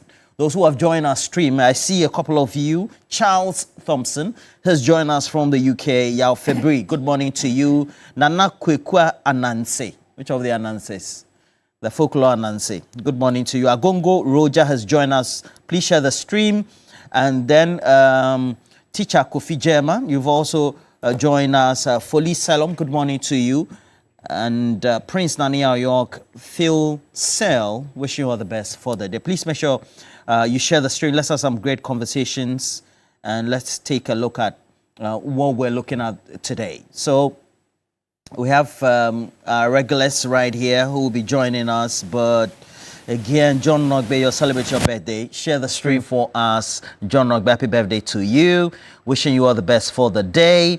And well, today we're talking about some important matters, and it's apart from the special prosecutor, the fight against corruption. We already know that the Democracy Hub, that pressure group, they filed an injunction against government deportation of foreigners who are deemed to have committed acts or omissions in relation to Galamsey, so to speak. So right here in the studio, I have with the United Party, a Deputy General Secretary in the interim position, as he is, Daniel Sapong. Good morning to you, Daniel Sapong. Good morning, brother. Wishing you all the best for the day as well. I hope that we're going to have some great conversations. We will. Great, absolutely. Great. And then lawyer TK Jimagan, good morning to you. Good morning. How are you I'm doing told today? that your school, Maoli School, will be celebrating 75 years. Yes. Yeah, you guys have been making noise, led by Edem Agbana on Facebook. Yeah, we need 75. Is it to this weekend? This weekend. Okay. And I'm inviting you to Ho. I'll be there. Things will be I'll be cool. there. Yeah. I'll be there. Ho this weekend. Here we come, Ho. And then also I have Dr. Josiah Koba as well. He's also a legal practitioner, and then also a traditional ruler, right? Yes. Good morning to you, Dr. Koba. Good morning. Good morning. Good to have you. As and when we my brother here is Ho Infantipim. Ho Infantipim. Yeah. Okay, you're an Infantipim old boy. Gen Trekan. Gen Trekan. I didn't see And that then one have- coming. and then have you- Yeah, I didn't see it coming. And then have you. Yes. All right. A lot of people pick fights with you.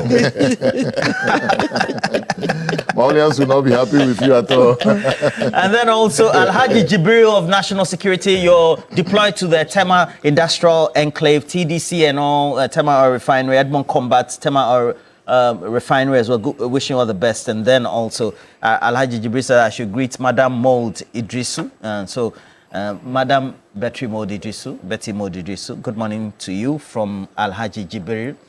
And Alhaji, welcome, I think, for me is delaying.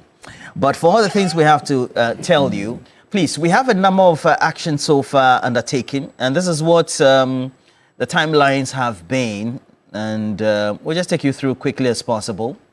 So we'll have the timelines displayed on the screens for you.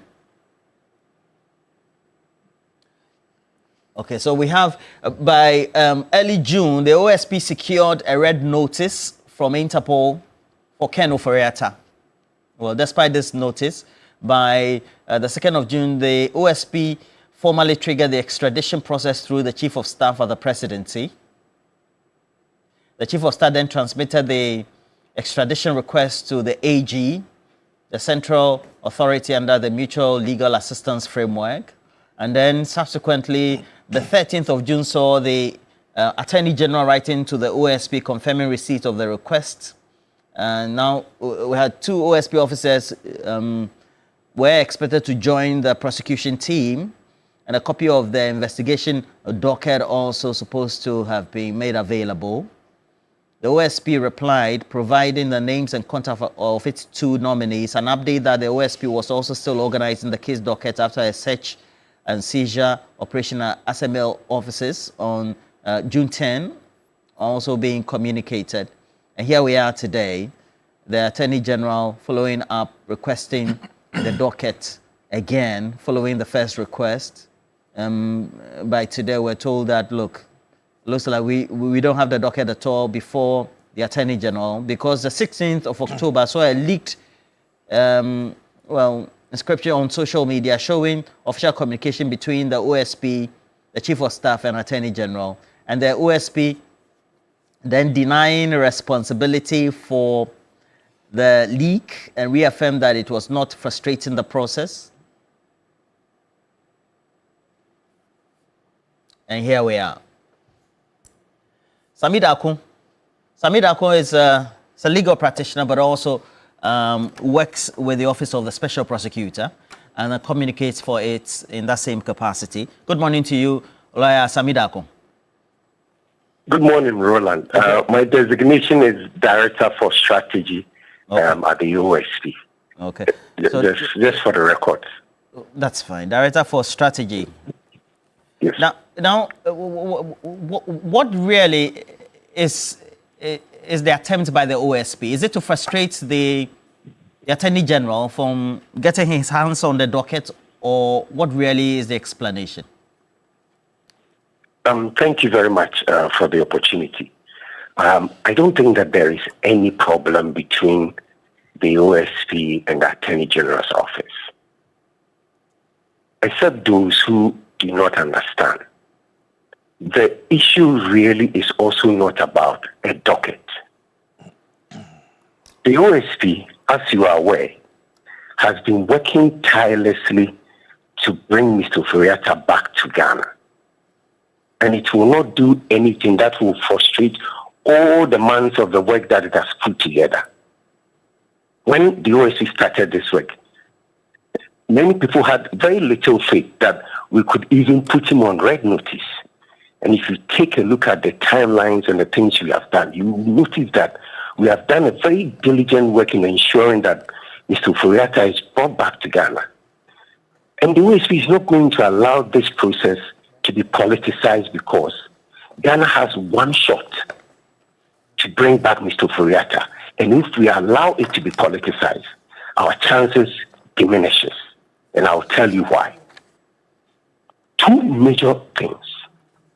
The OSP is supposed to give to the Attorney General documents that the Attorney General can use to process the extradition. Now, this document is what people are referring to as docket. The OSP has not refused to give those information to the Attorney General. In fact, just September, although that information was not leaked, the Attorney General had written to the OSP and asking for even an incomplete investigation report. And the OSP has assured that it is boarding up the rest of the information, and as soon as it's ready, it will transmit to the Attorney General. So really, there is no issue. Unless you do not know the documents that are required for extradition, let me quickly go through some of them. One of the important documents you need for extradition is the arrest warrant. The OSP has the arrest warrant.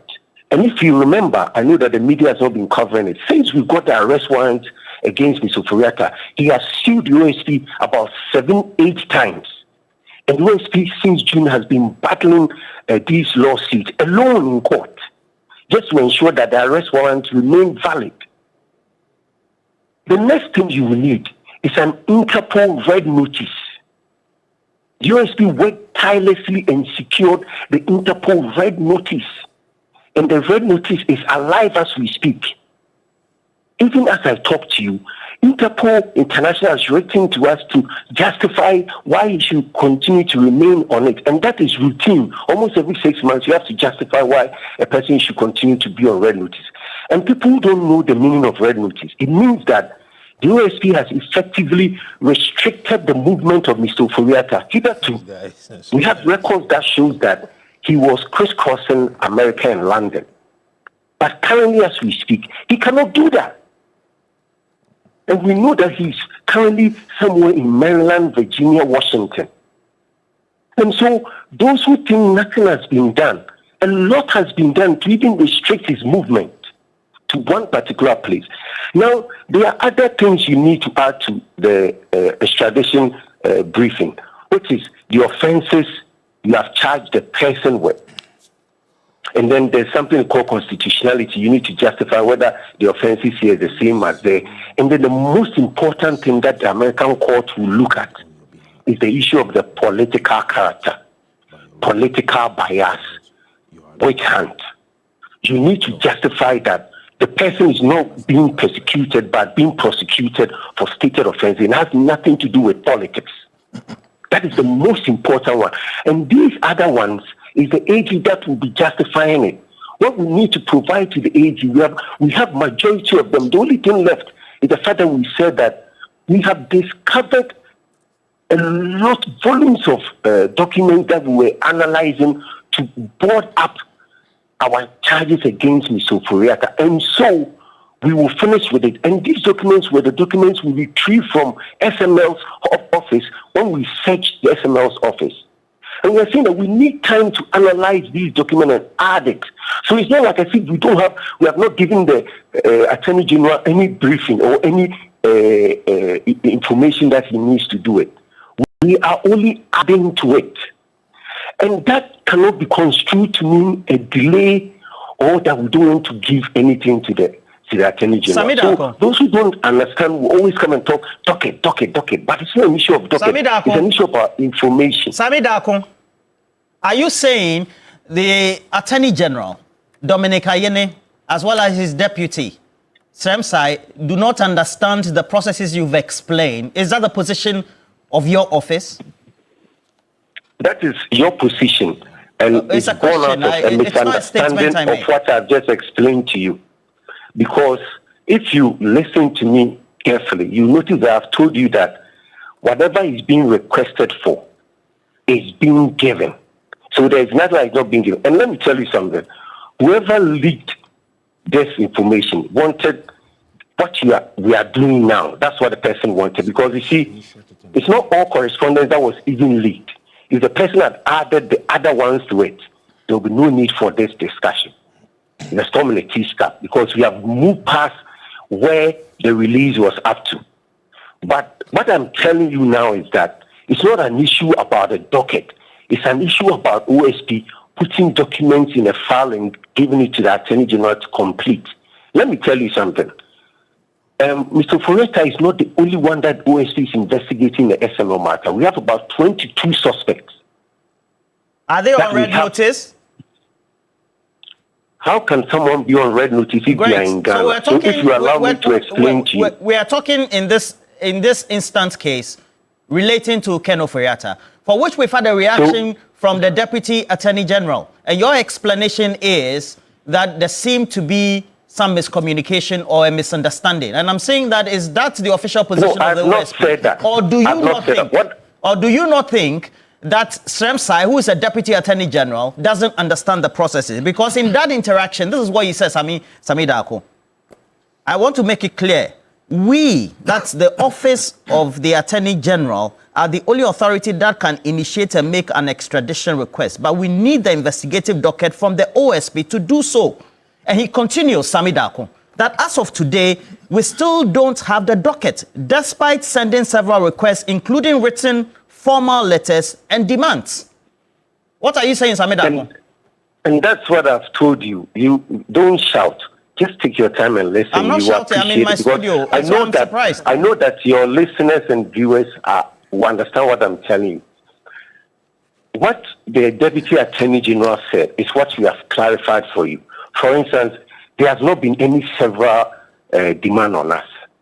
You were just showing Are you saying he's lying? Because this is a direct quote from the interview. You were showing your viewers the various correspondence. So you notice that the correspondence started in June. And you have given them the chronology. And I told you, said, the last correspondence that came was in September. Is it part of the leak? You notice it's not part of the leak. And I'm bringing attention to what is happening and says that there is nothing like OSP is refusing to give information. It is an issue about OSP completing a particular type of work and to supply that information. And I told you also that when we talk about a docket, it's a bigger file, but it's not the bigger file that we have to give to the Attorney General. We have to select the information that the Attorney General requires to do the extradition on Ken Ofori-Atta. And that, I just told you that majority of them we have procured already, which is the red notice, arrest warrant. Okay. And I said we are now boarding up the offenses and the charges that he will need to add. The rest of them is justification, which the Attorney General will have to do. Very well. We have even supplied to the Attorney General the names of our officers who are going to go to the United States to do the extradition. We have done all these. All I'm telling you and the viewers and the listeners is that OSP is not going to allow this matter to be politicized, because when we do that, then we are helping Mr. Ofori-Atta not to come to Ghana. Because once you make it political, then it's going to be difficult in an American court to convince them that this issue is not about politics. Okay. And remember, he has access to all the information that has been leaked. And let me talk briefly about the leak and see why every meaning Ghanaian must condemn it. You may be happy that the insufficient leak that creates an impression as if there is a banter between the AG and the OSP, or that the OSP is unwilling. But there's nowhere in the leak where the OSP has said, I won't give you any information. How can the OSP that has fought effortlessly to ensure that Mr. Ofori-Atta is brought down to face justice be the one that will frustrate the process? Okay. We are rather even in a hurry. So, how then would you describe the position, if not the comment from the Attorney General, of course, from the Deputy Attorney General, in reaction to how it looks like, based on my own description, sluggish the OSP seem to be riding this whole journey, so to speak? Let me explain to you again. As we speak, the OSP is the only independent law enforcement agency that is investigating Mr. Ofori-Atta, that has placed him on Interpol red notice. And that is the body that, when he is brought down to Ghana, is going to prosecute him. The OSP has worked tirelessly, even when many people doubted it, including media personnel, when we had said that Mr. Ofori-Atta was just playing hide and seek and did not want to come to Ghana. We have come too far to botch our own operation. We are a specialized institution. We are very focused and we know exactly what we are doing. Okay. The AG's role in this exercise is to help. I'll rephrase my question. I don't know whether your response is the response to my question. Again, how would you react to the position of the Attorney General following the comments by the Deputy Attorney General that it looks like the back and forth from the OSP seem to be slowing down the process to bring him right here into our jurisdiction? There is no back and forth between AG and the OSP. So how would you react to Sremsai's position? It is a joint work, and we are working tirelessly to ensure that the right information is boxed up and given to the Attorney General, and that the OSP will do, because OSP has come too far to let it go. What OSP needs now is for the Attorney General to assist the OSP to complete the extradition that will bring Mr. Ofori-Atta down to Ghana, for the OSP to prosecute Mr. Ofori-Atta. All right. Remember, this is politics, not the Attorney that you General's talk case. about, the politics that you say that is being inferenced into this subject matter, is it in reference to perhaps the comments by Sremsai, the Deputy Attorney General? The comment is to anyone whose motive is to make it political, to make it easier for Mr. Ofori-Atta not to be brought back to Ghana. It doesn't matter who do you refer to? What matters is that this matter cannot be politicized, because the OSP and I'm asking you, who is politicizing the subject matter? When the matter becomes political, it simply means that it's been put out in the public domain and being discussed as if there is a fight between the OSP and the Attorney General. And I'm telling you now that that does not augur well for Ghana's chance to bring Mr. Ofori-Atta back to Ghana. Remember, Mr. Ofori-Atta is going to fight this in the U.S. court. Extradition is a court process in another country. And any document are you saying that the Attorney General, Dominic Ayeni, as well as his deputy, Sremsai, don't know this? That's all I'm asking. Why are you now revealing to me that they might have leaked it? I don't know. I don't. Samidaku, I think we've ended. We're done with the conversation. Okay. Thank you very much, Samidaku. Samidaku is Director for Strategy, the Office of the Special Prosecutor. But so straight away, that's where we zoom into the conversation. And TK, would you say that perhaps the comments by the Deputy Attorney General, Sremsai, seem to have riled up or incurred the wrath of the Office of the Special Prosecutor? Especially in response by Samidaku, the Director for Strategy of the Office of the Special Prosecutor. Good morning to your viewers, and good morning to my good people of Hohwe. Chaku, good morning. Look, Sami started by saying a lot of people were skeptical about their activities and whether they will achieve success. That alone should tell us that within they have a problem. Luckily, he said his position is... He says they don't. No, they have. If they don't have problem, what the hell is he telling us that a lot of people are skeptical, including media men? Or I didn't hear him well. You're right. Yes, he said including media men are skeptical.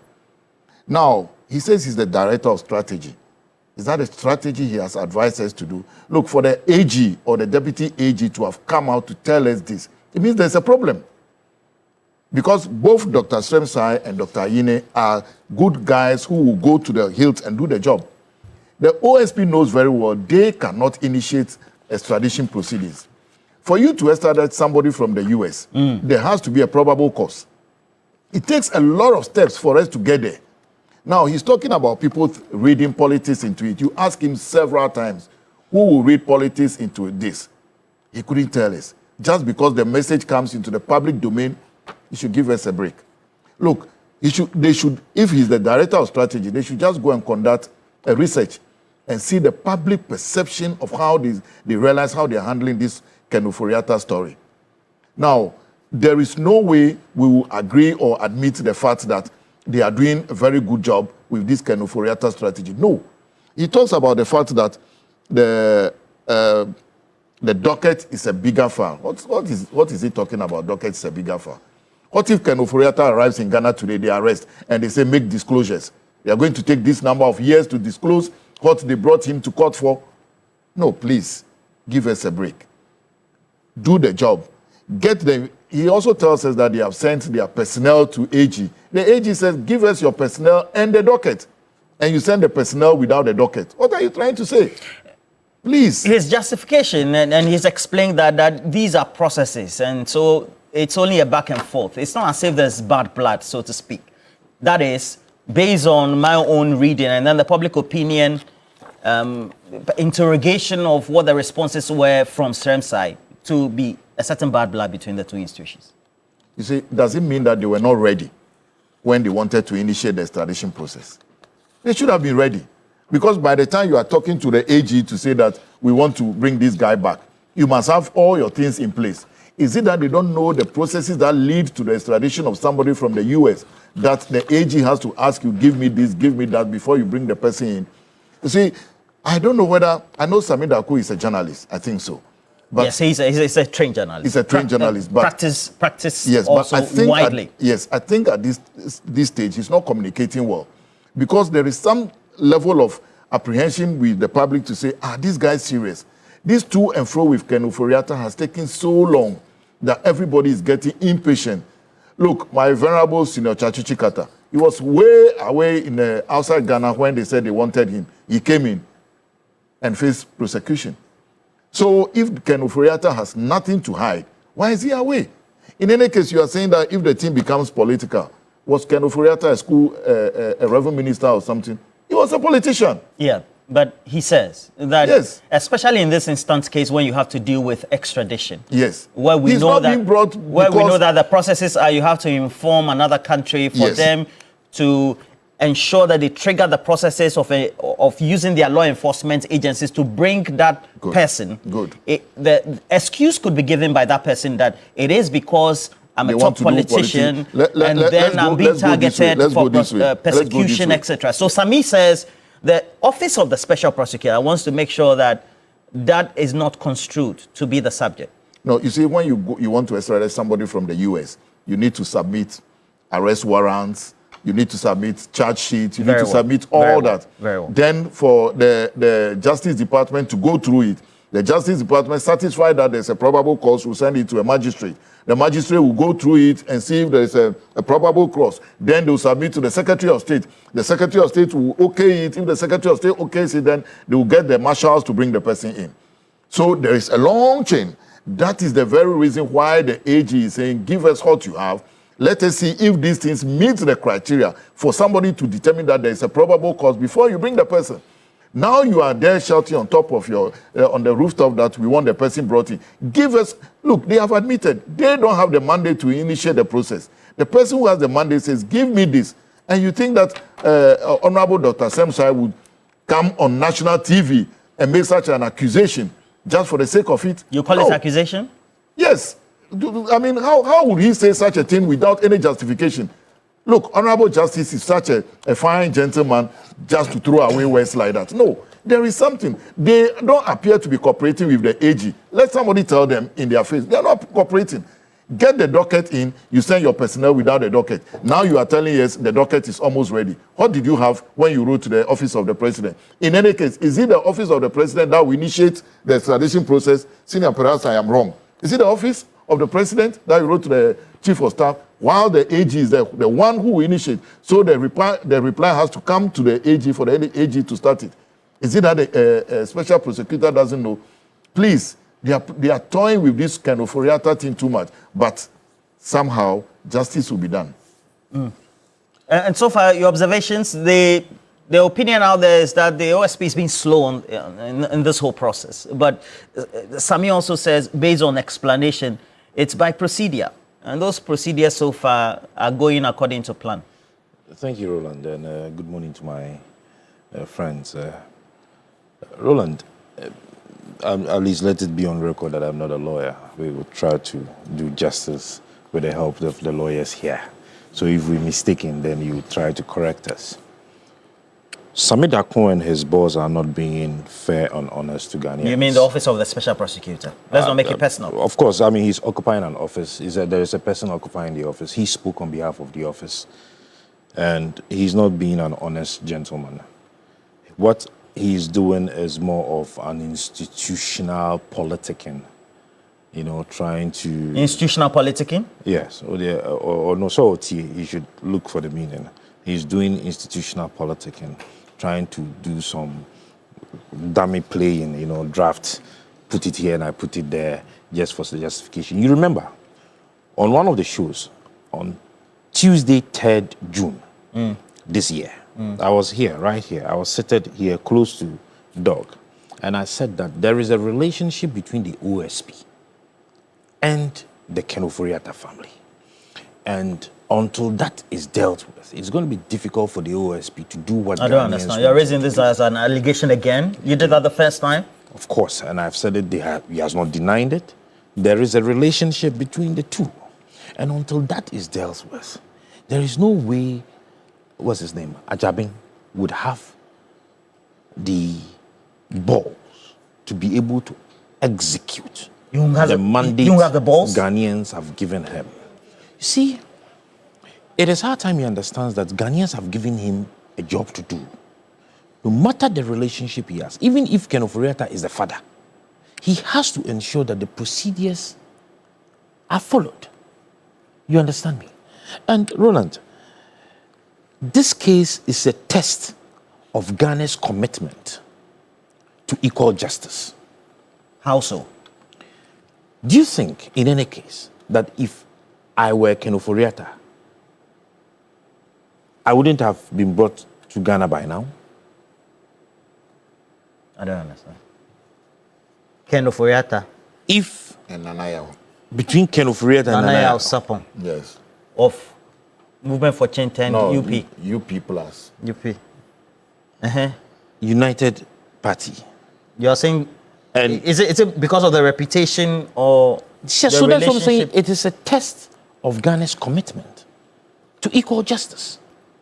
Because if it was an ordinary person like me, it wouldn't have taken the OSP a week to bring me to town.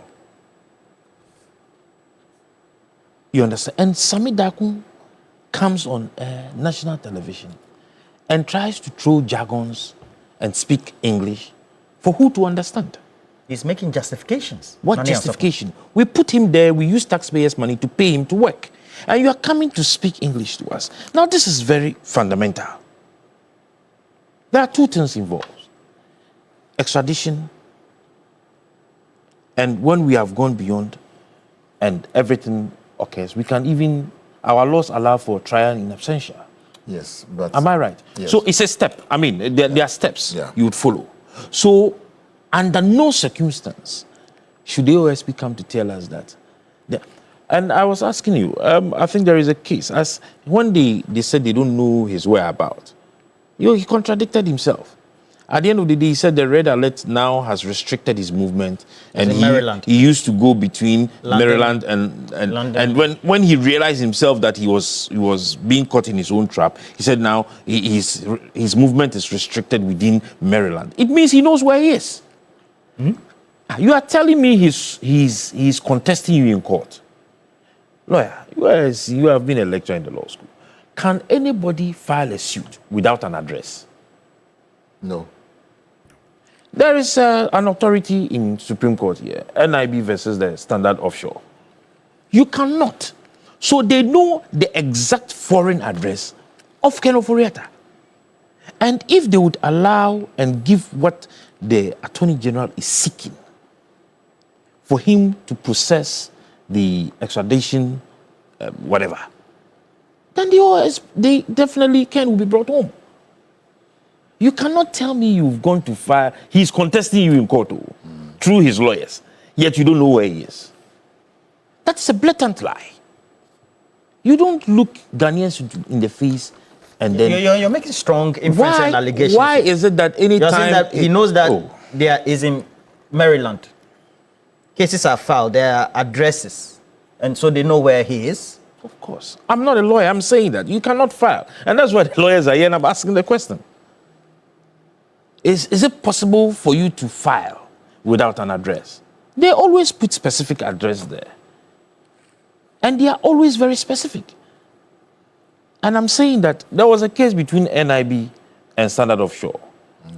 I am not so much into these legal things. But what I know is that one of the reasons why the ruling that was given was that the people were not able to provide the foreign addresses. So if Ken is battling you in court, it means you know his whereabouts. In any case, has he not been responding? If his lawyers have been responding to you, then the lawyers should be able to help us to identify where he is. And you come to tell Ghanaians that we do not understand. Are the constitutions and the Extradition Act written in Greek?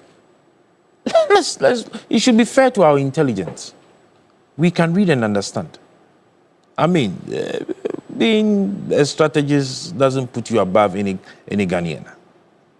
The question you asked him, which he was not able to answer, was as simple. Does that presuppose that the Deputy Attorney General is lying? Was he able to answer it? Say that again. I wasn't following. You posed a question at him that the Deputy Attorney General addressed or gave an interview or did an interview, and he stated that the OSP is the one delaying giving them the docket or refusing giving them the docket to continue the process. And you asked him, does that mean the explanation he's given? Is he presupposing that the Deputy Attorney General is lying? Was he able to answer you? No. So you come early Tuesday morning on a national television where our monies are used to pay you. Oh. And you would come and lie. No, but that is true. But we all of us are paying them. They are not paying me. Why? You think I don't pay taxes? Yeah, but that's not how you talk to public Director officials. of strategy. Am I a foreigner?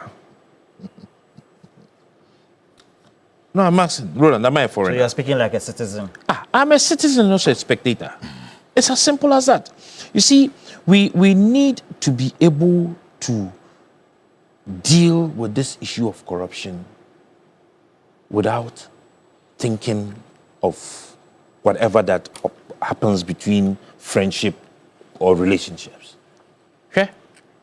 When we did this great transformational plan, you remember on the pillars, one of the pillars, which has to do with governance, all right, the clusters, which has to do with governance, we had a pillar in it that dealt with corruption. We had stated that we need to be able... Stay there, 2023 GTP, stay there. Samid Ako is back on the line. Samid Ako, Director for Strategy, OSP, you wanted to have a reaction to what Nani Asapon? Or... No, not a reaction, okay. Just a clarification. Okay, please. And I'll do it quickly. Yeah, and I'll do it quickly. I mean, when you are in public service, there are a number of things that will happen. But I'm happy he said that he's not a lawyer. The one I wanted to correct was that I said that Interpol Red Notice restricts a person's movement. And I've used that. We know from intelligence that he used to move from America to London. But once you issue a red notice, he's unable to move and that he's confined in America. And I said the area we know he is. The reason why we have requested extradition to US and not to say UK is because we know he's in US. So it's not an issue now. We are not dealing with whether we know where he is or where he is not, except that the Interpol in that country is the one that will effect the arrest with us when extradition goes through. The second one he said that I want to clarify is the part that he talks about the fact that if Mr. Furiata has been battling OSP in court, it means we know his address. Just for information, yes, Mr. Furiata has filed over 8 suits challenging the arrest warrant that we secured, which the Attorney General is going to use, including the red notice, which the Attorney General is going to use. But in Ghana, he uses his Ghanaian address, which is allowed by law. And his lawyers are the ones that represent him in court, which is also allowed by law, because those processes are civil actions, human rights actions that he's taking to block it. So let me reiterate the point that the OSP is committed to bringing Mr. Furiata back. And they said that I was not able to answer a question as whether the stream side was accurate or inaccurate. I'm not the one to say it's accurate or inaccurate. I'm providing you with the other version which you have not heard. And I've said that even with the leak, there's a third letter that they did not put out there. And that third letter would have dispelled all these. What we are saying is that the fact that we said we have uncovered fresh evidence when we searched the offices of SML, and then we need to add up so that we're able to get more charges. Does not mean that the OSC is delaying or refusing to give the information that the AG needs. Okay. And it also does not invalidate the fact that Mr. Shem Sai says that, or Dr. Sai says that the OSC has not given him the docket. Yes, we are saying that the docket will go to him. And in this case, I said that when we say a docket, we mean all the relevant information that is needed to tender in an American court. That is what we are giving to them. And I have also said that it does not mean that we have not given them some. I told you that we are in the stage of the offensive requirements, which we just want to add a few to it and then send to him. So there is no delay. There is no confusion. There is no fight between us. The fact that he has come up because journalists have gone to him to ask where the stage you have reached. And OSP has been briefing Ghanaians all this while. When we talk, you say we talk too much. When we keep quiet to work, you say we are conniving with people. Okay. It's preposterous to even say that the special prosecutor has a relationship and then you also say you can bring somebody down in 1 week. Sedinam Tamakulu has been convicted. She's supposed to be brought down to Ghana to serve just a sentence. Conviction is done. Do you know why she's not here? Let's go back to the issue of political bias. When you are getting extradition in the U.S. court, it's a major requirement. And when I say that, it doesn't mean that we think people don't know or we are disrespecting people or anything. All we are saying that there is no bad blood. It's a process, and we will get there. We have not delayed. I don't know who even says we have delayed. This has been a very difficult proceedings, and we have been working diligently to get this done. People and men at OSC have been working. You said that already. Thank you for the clarification. Though, again, the question, are you saying that the Deputy Attorney General then doesn't know the processes, as a result is lying? The Deputy Attorney General knows the processes. And the processes are the same processes I'm telling you. So why would he say that in that interview? He will say that in the interview because journalists have gone to him to ask him where in the stage of the extradition have you reached. And he has said that, well, I'm waiting for a docket from the OSC. And I'm saying that the docket he's talking about is the other information we need to board up and give it to the office. Okay. And that we are going to do. It's not that something that, it's not a question about whether we will do. It's a question about the time. And I just explained to you that the reason why there is some form of delay, as people will call it, is because we have volumes of documents that is crucial to the case that we uncovered recently. And we want to add that up. It doesn't, yes, I understand people. Is the Office of the Special Prosecutor worried, Sami Darko, about the public reputation? It seems to be garnering these days, that it's a bit slow on some cases and very tortoise-like on others. That is very important because it reminds me of another thing I wanted to clarify. When I said that people did not trust us, I meant in the beginning. Some people were saying we were unconscionable, the man is sick and we are dragging him. That's what I meant. And I said that even the media some members of the media were saying that, including you, Roland, you asked us that, but the man is sick. Why I told you want him down in Ghana. And now that we have gone so far and that he has to come down, now people are saying we are the ones that are delaying and we don't want to do it and all that. But the point I'm making, I forgot even the question that you asked. But the point I'm making but that's okay. Let's keep the question. Thank you very much. Director of Strategy, Sami Darko, helping us with the clarification. I asked a question, you didn't answer though, but no problem at all. No. I will. That's fine. Sami Darko, thank you very much. The clarification has been made. Let's forget the question. I retract.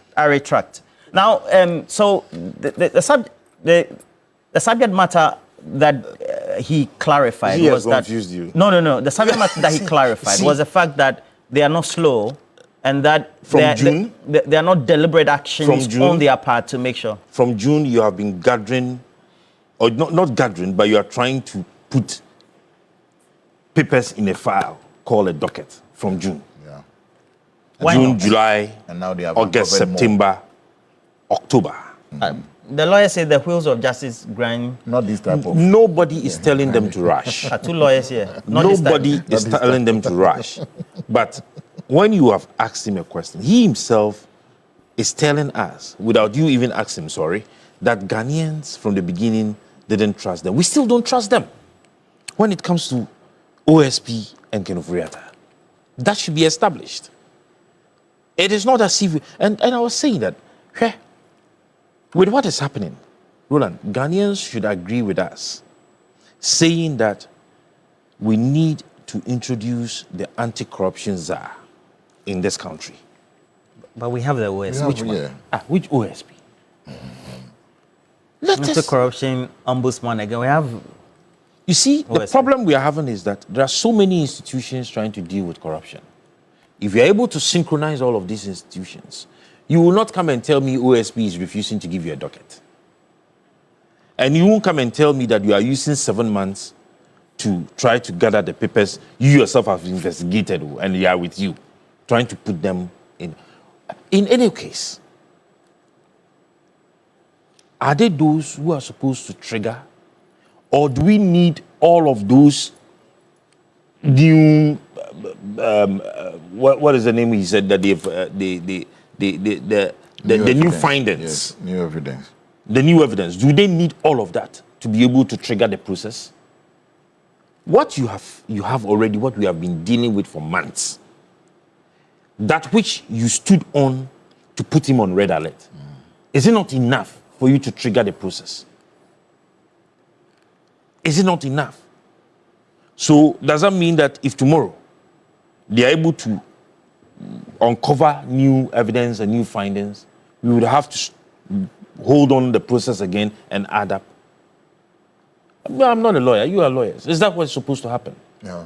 Because you had some evidence, some findings. It was on those findings that you triggered this red alert whole thing with Interpol. Yeah, but he says that is it not strong enough? It's a bit tactful, and the processes need to be methodical, so to speak. The Attorney General's office, because public opinion, when it's rife and seems to create a certain opinion that the political establishment wants to come at you, persecute you, it could trigger perhaps a certain feedback from the host country that this guy going to Ghana will fall in trouble as a result of that. One of the elements or one of the legs extradition stands on is that whatever you are being accused of, all right, should be punishable in your home country and in the country in which you are.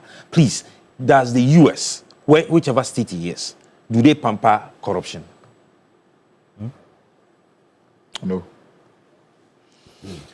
Dr. Koba, what do you make of the responses so far? And perhaps could the Deputy Attorney General have responded a bit better or perhaps more diplomatically for the way he did in response to the question on the OSP in the subject matter of Kenneth Ofori-Atta? Roland, before I begin, let me greet Oketechi Kome, my Omahin of the Commander traditionally. Roland, it appears that since the establishment of the OSP, we still have some distance to cover to get the OSP and the AG's office to work seamlessly. Really? Yeah. Article 88 says that the OSP derives its powers from... Yes, but you look at the history of the office. Martin Amidu. From, there seems to be all this, tension that exists in one form or the other that we need to deal with, especially if we're going to fight corruption and fight it successfully with our institutions. Why is the OSP, one might ask, why is the OSP so defensive? How can a complaint, from the Deputy Attorney General in terms of information to journalists that we are yet to receive some information, how can it trigger such a response? Look at the response we are getting this morning. I'm sitting here, I'm flabbergasted. Flabbergasted? Yes. Such a big word? Is it? Yes, he got it from my former school. Is it necessary? Is there a way that the OSP's office and the AG's office can work seamlessly behind the scenes so that those of us who are expecting results from them will not even know if there is a disagreement between them? I sense, listening to the Director of Strategy, I sense a little bit of paranoia. Paranoia? Yeah.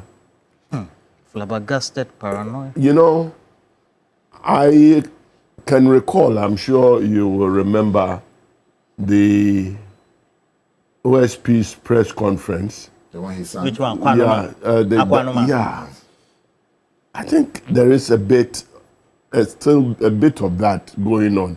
And I think that both his office should seek some rapprochement with other agencies that are in the fight,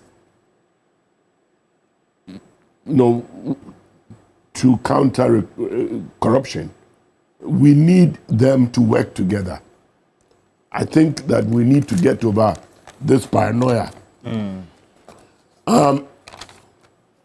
I think if you look at the history of the office, OSP's office, as I've said,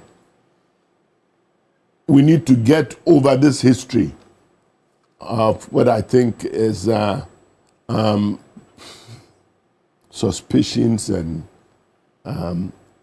suspicions, especially with politics, using its own words, and get the OSP and the AG to work together. After all, we're told, the law, when you look at the law, OSP derives its powers from the AG's office. And it is impossible for him to work well without that synergy working well.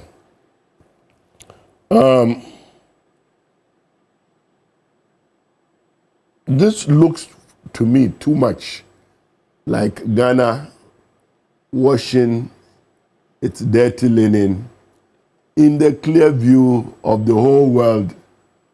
We don't need to do that. You're saying this could have been avoided? Yes. Especially if OSP represented by Sami says these are just processes. Especially if the OSP is concerned about perceptions of politicization. If you are really concerned about it, you don't get on TV and talk about politicization. The OSP should call the Attorney General, like 2 public servants that we are paying, and talk about getting this thing done so that we can bring the Honorable ex-minister down to face trial. I think the OSP, the office is paranoid, and it has to deal with that paranoia. I don't know who can help them, but there seems to be a certain knee-jerk reaction to any criticism of any sort that comes from anyone. But this is the era of Kebi Mamin Kebi. Citizens will express their view. Journalists will question you. Your fellow public officers may not understand what you're doing and will raise questions. Those of us, analysts, academics, and will ask you questions. Interrogate. And you have to answer them without getting bent out of shape, bent all over the place. I think that we need a new page. The OSP should use this example of disagreement with other officers, sit down with the AG and come to some working relationship that will, speed up this process and get the former minister here. Latike, how then do we make sure that the groundswell of public opinion, which seems to be going against the OSP, in terms of its aesthetic or fiscal, or the optics, what the optics say, and in terms of its commitment to be able to see through each of the cases so far it has publicly come to communicate to the stakeholders that this is what we're going to, because some of them, for example, Cecilia Dapa, they were very categorical in terms, and then, so is it because of the history they've had in terms of how they've looked at other past cases, and then also how they started this, and it looked like they now seem to be in a very lukewarm jacket? You captured it nicely. It's both the history and the present behavior. Even as Sami Daku is talking to us today, the docket is still not with the AG. And my question, I asked 2 questions. Why did they write to the Chief Justice, the Chief of Staff in the first place? Maybe it's a matter of procedure. No. The Chief of Staff is not the one to initiate the extradition proceedings. It's the Attorney General. So why do you go there? That is number 1. Number 2, since the Attorney General made the request, why do you delay in submitting those requests to him? Is the material so voluminous? Number 3, as Senior has said, why are you responding to us politically when you are afraid that the whole matter will become a political issue? You see, as lawyers, there are certain gymnastics you can play to delay processes and to delay proceedings. Is that one of those that they are employing? The OSP currently need to move beyond the talk. I would have expected that this morning, before Sami Dako is talking to you, he would have said, we have dispatched the docket to AG and he should be with the AG in the next 10 minutes. How voluminous is it? If it is so voluminous, get your people, distribute the material, go photocopy in all the photocopy shops in Accra and get it sent to the AG. Since the Honorable Dr. Swemsai made the pronouncement on national TV, he has taken a couple of days. Yet the material has not been received. And the question I'm asking is, how come, assuming that the Ken Oforiatta arrives today, you take him to court tomorrow, and they say make disclosures, are you going to tell the court that give us enough time? Then what the hell, on what grounds were you bringing him to trial for? There should be some reason. Okay, I am of the view, and maybe my view will be very little, that the Attorney General must initiate a parallel investigation into the activities of Ken Oforiatta, not necessarily corruption-related as the OSP is doing, a different one. That might be the reason why the AG might say, keep your file and whatever you are doing. We are starting ours. When they get enough grounds, and they can request for his presence in Ghana here. But until the OSP comes forward to tell us that what we are doing, we have achieved the thing we promised Ghanaians. We have achieved what the Attorney General has asked us to do. Until that is done, people will rely on their past history. Look, if you listen to all the media houses yesterday, I don't think anybody will be under any illusion to say that a number of people are calling for the scrapping of even the office of the special prosecutor. Indeed, my brother here has said it, that that office appears not to be fit for purpose because it is taking so long. How many cases can Sami Dako come forward today and say high-profile cases, corruption-related, that they will pump their chest up to say that 1, 2, 3, we have been able to secure conviction? How many? And if, look, the last time I appeared here, I said that the last press conference by the OSP, he named a lot of cases. I've written them down. The next time he is coming to address us, we will move the goalpost to see when you started, where have you reached in these cases? Until then, it's just talk. Finally, let me say, when the OSP met the press the last time and sang that Ankwanuma song, what was the issue why he was singing? Did he include one of the issues with Ken Oforiatta? If it was, why then they didn't arrest Oforiatta then and allow Oforiatta to go? Finally, if they are really serious, they could have gone to US and sit down with Oforiatta and take his statement under caution over there. Then that way he is aware that a process has begun against him. But to be here and just be doing it, telling us journalistic vibes every day, will not achieve anything. Where do we go from here? What should be the expectation quickly between the two institutions? The Deputy Attorney General has stated what they want. They are the main institution that has the powers to be able to trigger what it is now. And so what we are saying is that they have to take action. Roland, extradition, in my view, begins where probably domestic law ends. Am I right? When the law of justice would have to cross border. Yes. You understand? Yes. And where the law would have to cross border to ensure that no one is above the law. Yeah. Because if this issue with Ken Oforiatta is not dealt with, anybody at all can be involved in an act of corruption, whether true or not, and cross border and just be there. You understand me?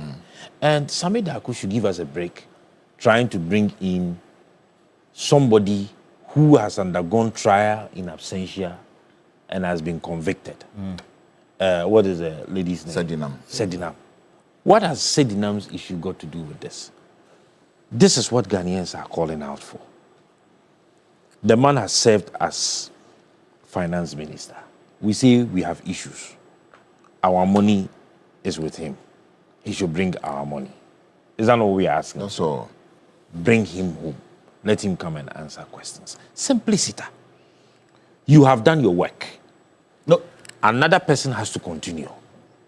You understand me? You say you have done yours. Another man has to continue his. Give him that which he needs to be able to continue, for him to continue. But for you to come and always addressing media and talking to Ghanaians, but you cannot take that away from and that is one thing. I'm sorry to say. I always tell people who have organizations and are building businesses and other things that if you don't, when we go out, don't beat me. If you want to take concrete decisions and move forward, you don't surround your board table with journalists and lawyers. They'll be arguing over words. Yeah. What he came to do was just arguing over words. Oh, no.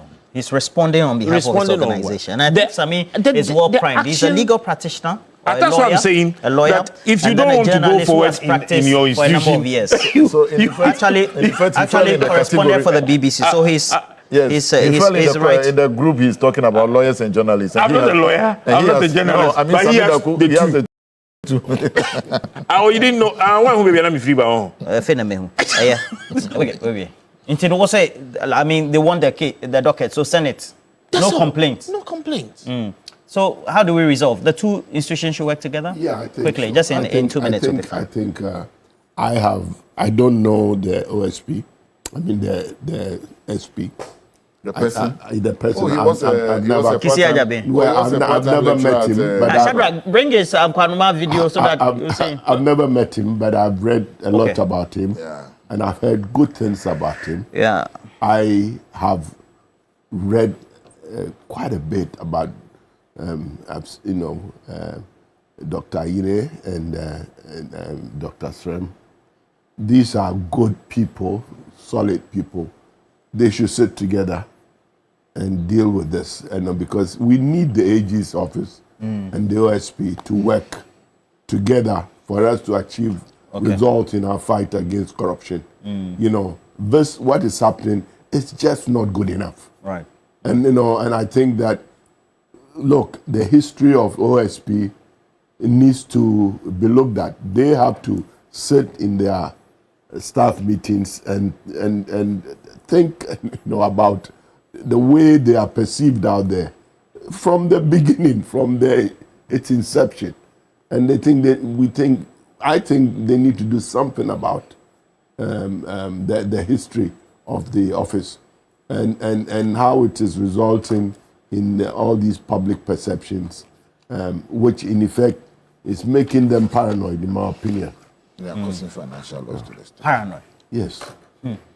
Nobody turned. But Roland, yes, we need to be able to deal with the issues of relationship we have with people when we occupy state offices that demands us to be accountable. You understand? If you are given a mandate, you should be able to separate your statesmanship, all right, from your relationship with others. If you need to be a statesman, be a statesman. And I still insist, and I say that, in my view, with what OSP is doing, he's making me believe that indeed there is an extraordinary relationship between the two. Okay, so you were guessing. You were just speculating. Not that you know of that there's a relationship between. Okay, so the Democracy Hub, you've put an injunction on the processes that leads to us trying to counter the foreigners who are into Galamsey, etc. They say that the foreigners should not be repatriated, so to speak. Yes, a point of correction. Yes, an application for injunction. Some believe it's an injunction. Some believe that wait until the court pronounces. It's just an application at this instance. Yes, the court has made the date for 23rd for them to. I've not cited the process, but I've read bits and bits about it. See, just before we came here, I was telling somebody that when you go to Ghana Immigration Service now, there are so many, just around the corner here, there are so many Chinese in custody, and they don't have documentation to be repatriated even. I don't understand. Yes. What do you mean by they don't have documentation? When they came into Ghana, they threw their passports away So nobody knew even where they come from. And the countries are not willing to take them back because they can't confirm that they are our nationals. And we have problems like that.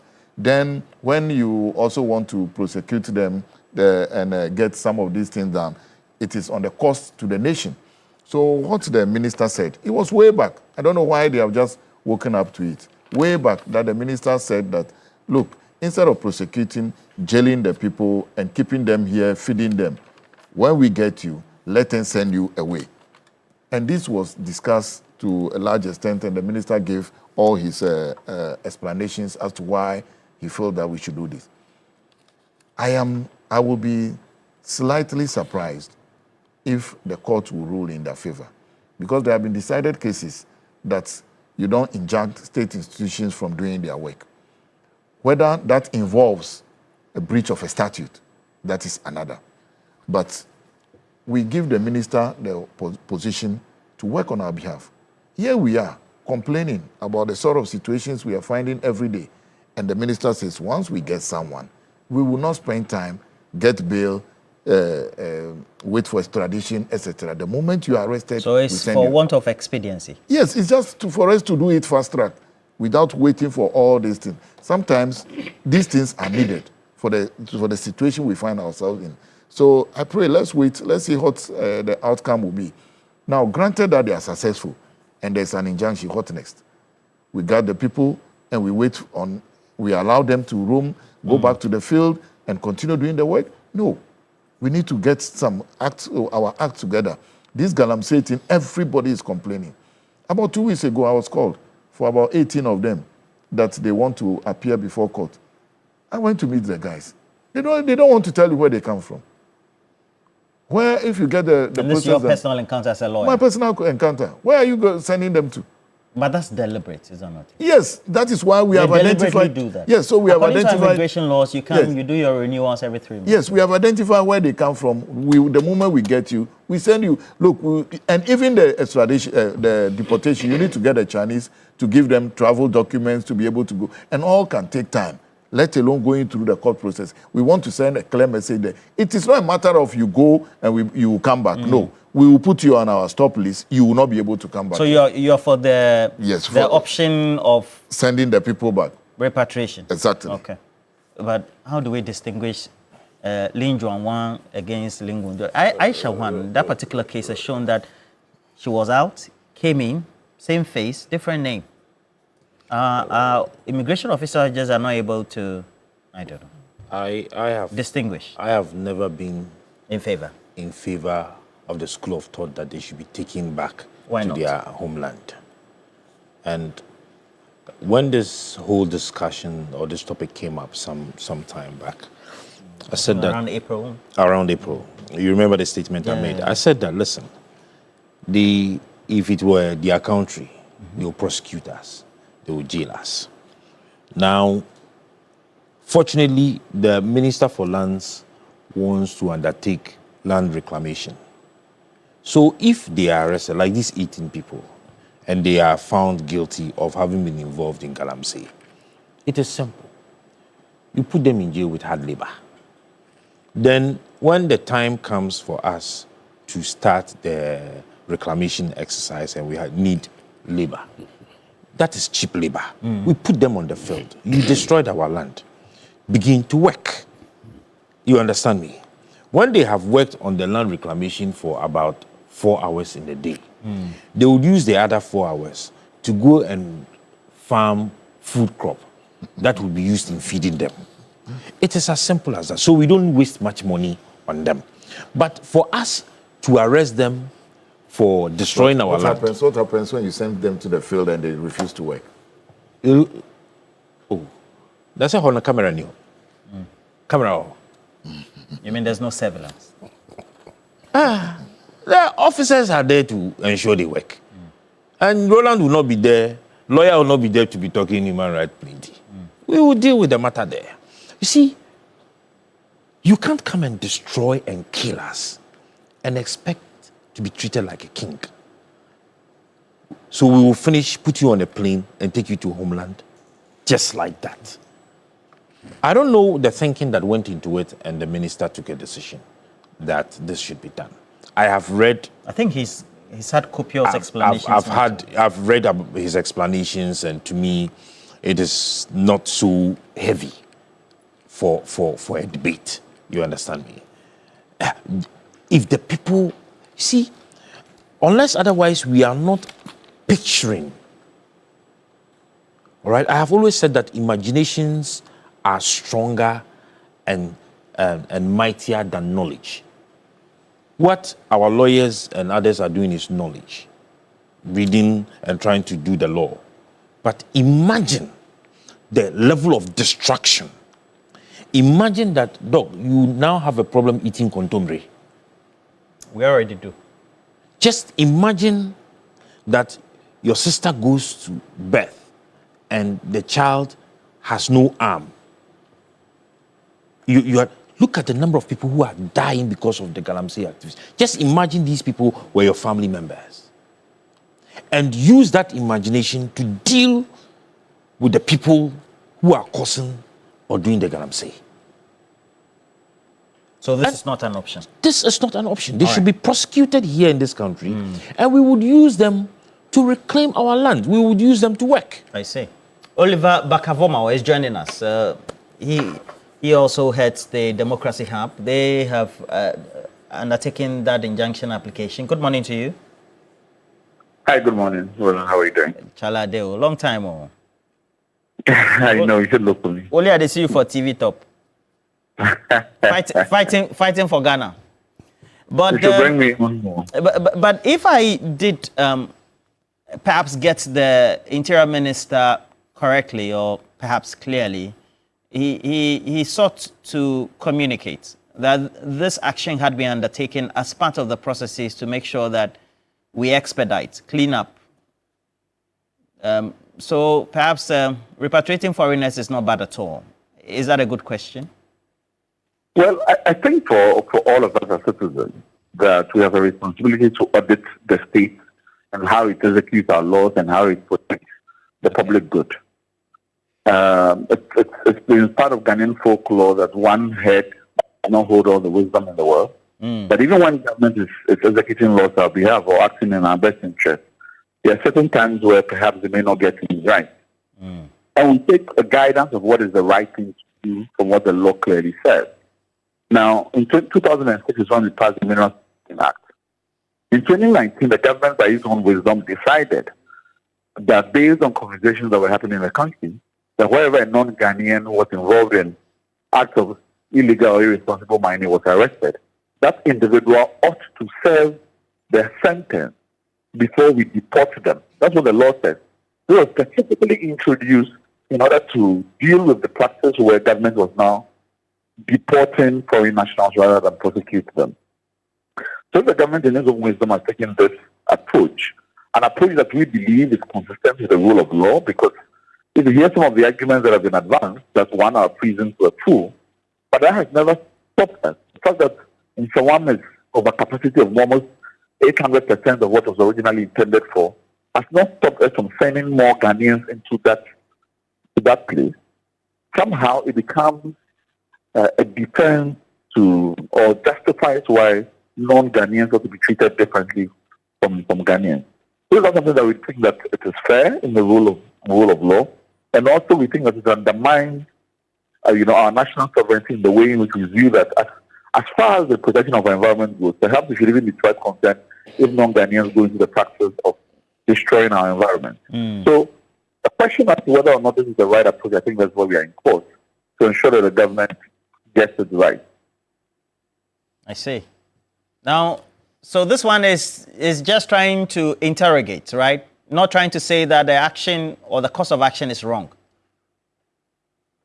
Yes, I mean, there's a main that we brought before the High Court. We allow the court to state categorically that this practice offends law, and for which reason it ought to be discontinued. The injunction then for us is that while this is pending, Mr. has told us at least individuals have been reported in similar circumstances, but this is pending. So that's what the interest of what is happening on Thursday that we're going to be arguing. Okay. Okay. The action that you've undertaken is also part of, as a marketing communication person, before you launch an activity or event or a brand, you do pre-brand activation.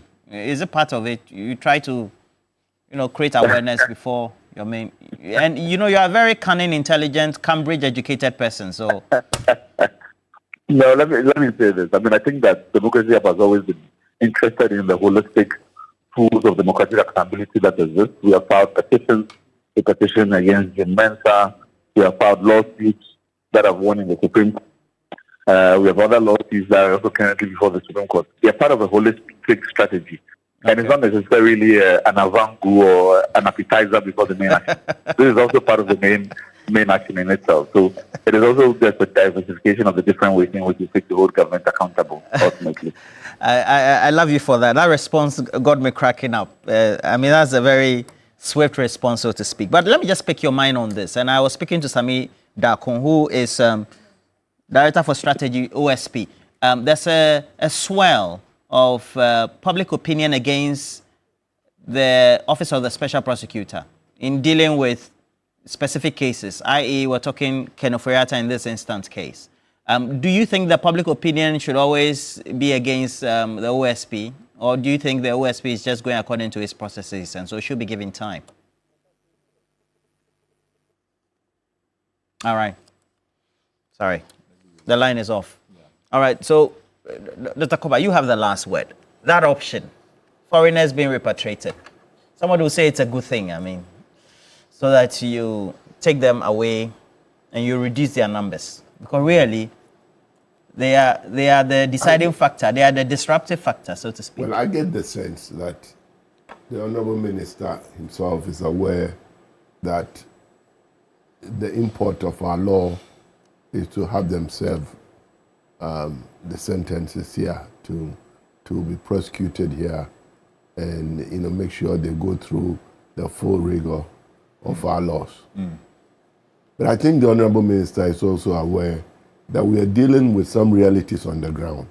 I'm not sure, and I've been trying to look for it, but I remember reading somewhere that he's made some comments about the way our system allows for offenders to abuse bail conditions. And in a lot of cases, go back to doing exactly what they were in court for. And I was surprised to find out that you have Chinese nationals who are given bail in Ghana, in one region, and they go and start another project in another region. And this is happening, that they joined us in our ability as nationals to manipulate our criminal justice system and do all kinds of things with it. So it looks like this is a practical, a sensible thing to do. Something else that I heard was that I think that our government spoken to the Chinese government and that these people will be prosecuted once they get back to China. I think so. I'm not... Some sort of arrangement. Yes, like I stand to be corrected. Okay. If that is the case, then we are not only saving money, we are getting rid of people who are not good for our system. Again, I think that eventually, this is something that Parliament should look at. If we need to amend our laws, if we need to amend our laws to ensure that we act, in a manner that will keep us law-abiding, then we do that. Yeah. All right. TK, you wanted to add something. I hope it's just 30 seconds. Yes, less than 30 seconds. Okay. Some time back, I extended condolences to the Zongo community in Hohwe, but now we have a new imam, which I want to say congratulations. Alhaji Mohammed Malam Karami, Rashida's father. Then the first deputy imam, Isa Yakub, and the second deputy, Abdullah Watara. And of course, my small boys, Olu and Isa. Okay. Thank you very much. The Commercial Department of Media General has a rate. Yes, I'm ready. Send that to me. LPMs, live presenter mention. In this instant case, live guest mentions. So we'll surcharge you. Okay. All right. Happy birthday to you, Eslasi Hanyabui. God bless your new age and have a blissful birthday celebration. It's coming from Matthias Selom Ahuma. And I have a couple more of your messages. This one is coming from Money Need Money, great guy, lives in the UK, and says that since the office of the special prosecutor was established, how many people have they fully prosecuted in their cases? Yeah, you should take the OSP to court and get the documents from them. It's not as simple as that. So I also posed a question on our Facebook page, a channel, and then ask specifically that what do people make of, do they think that the OSP is being slow on the Ken Uferiata case? And I had a couple of responses. I thought they were quite interesting. So before I read the next message, I'll just run you through. Capsule Gerald says, also he said, you are shouting, no, you didn't tell him anything. Okay. Empress says, we don't think so. We know he's slower than a snail. And then Desiree Marvin says, some chiefs have called him. That's why he's dragging his feet. That's what works in Ghana. Big chiefs will call you and then you slow down. Obed Kamasa says, it's deliberate. They want to politicize the case so that the extradition process will be difficult as the public continues to talk about it. Money said they need to be sacked. Obviously, they are making money. Blah, blah, blah. Okay, that's kidnap. But thank you, gentlemen. Would you be following up on the case? We need to congratulate Nanea on his appointment. Nanea Sapo, your position is Deputy General Secretary, interim, right? Interim, yes. Deputy. But are you going to follow up on the case that will be led by Kabiru, DNP? Yes, that's UP. It has to be registered in the current the Fourth Republic, right? No, but he's not taking the name to court. He's taking the ideology. Okay, tomorrow I'll ask Solo about it. Yes. That the EC has registered their ideology for us. So. All right, let's go. As Shadrach Abe shouting there, saying we should end. So we're ending. Thank you, gentlemen. We'll bring you sports after this, but not before we tell you that if you want to look smart and fashionable, make sure you visit any Woodin boutique nationwide today. Now, Woodin is offering an amazing collection of authentic African fabrics. They are all ready to wear, all coming in beautiful designs and colors, all for both men and women. Now, with Woodin, you get to be creative and versatile with your designs. You also get to be confident and show how truly African you are in Woodin. So go to a Woodin boutique near you today and also get to choose from their variety of trendy products, all meant to complement your unique style. You can follow them on social media, and the search button should be typed in Woodin Fashion. So Woodin Fashion on Facebook, Instagram, TikTok, etc. Let me say good morning to you. Philippine Godot, wishing you all the best for the day. You live in Ajrin, Ghana. Bye-bye.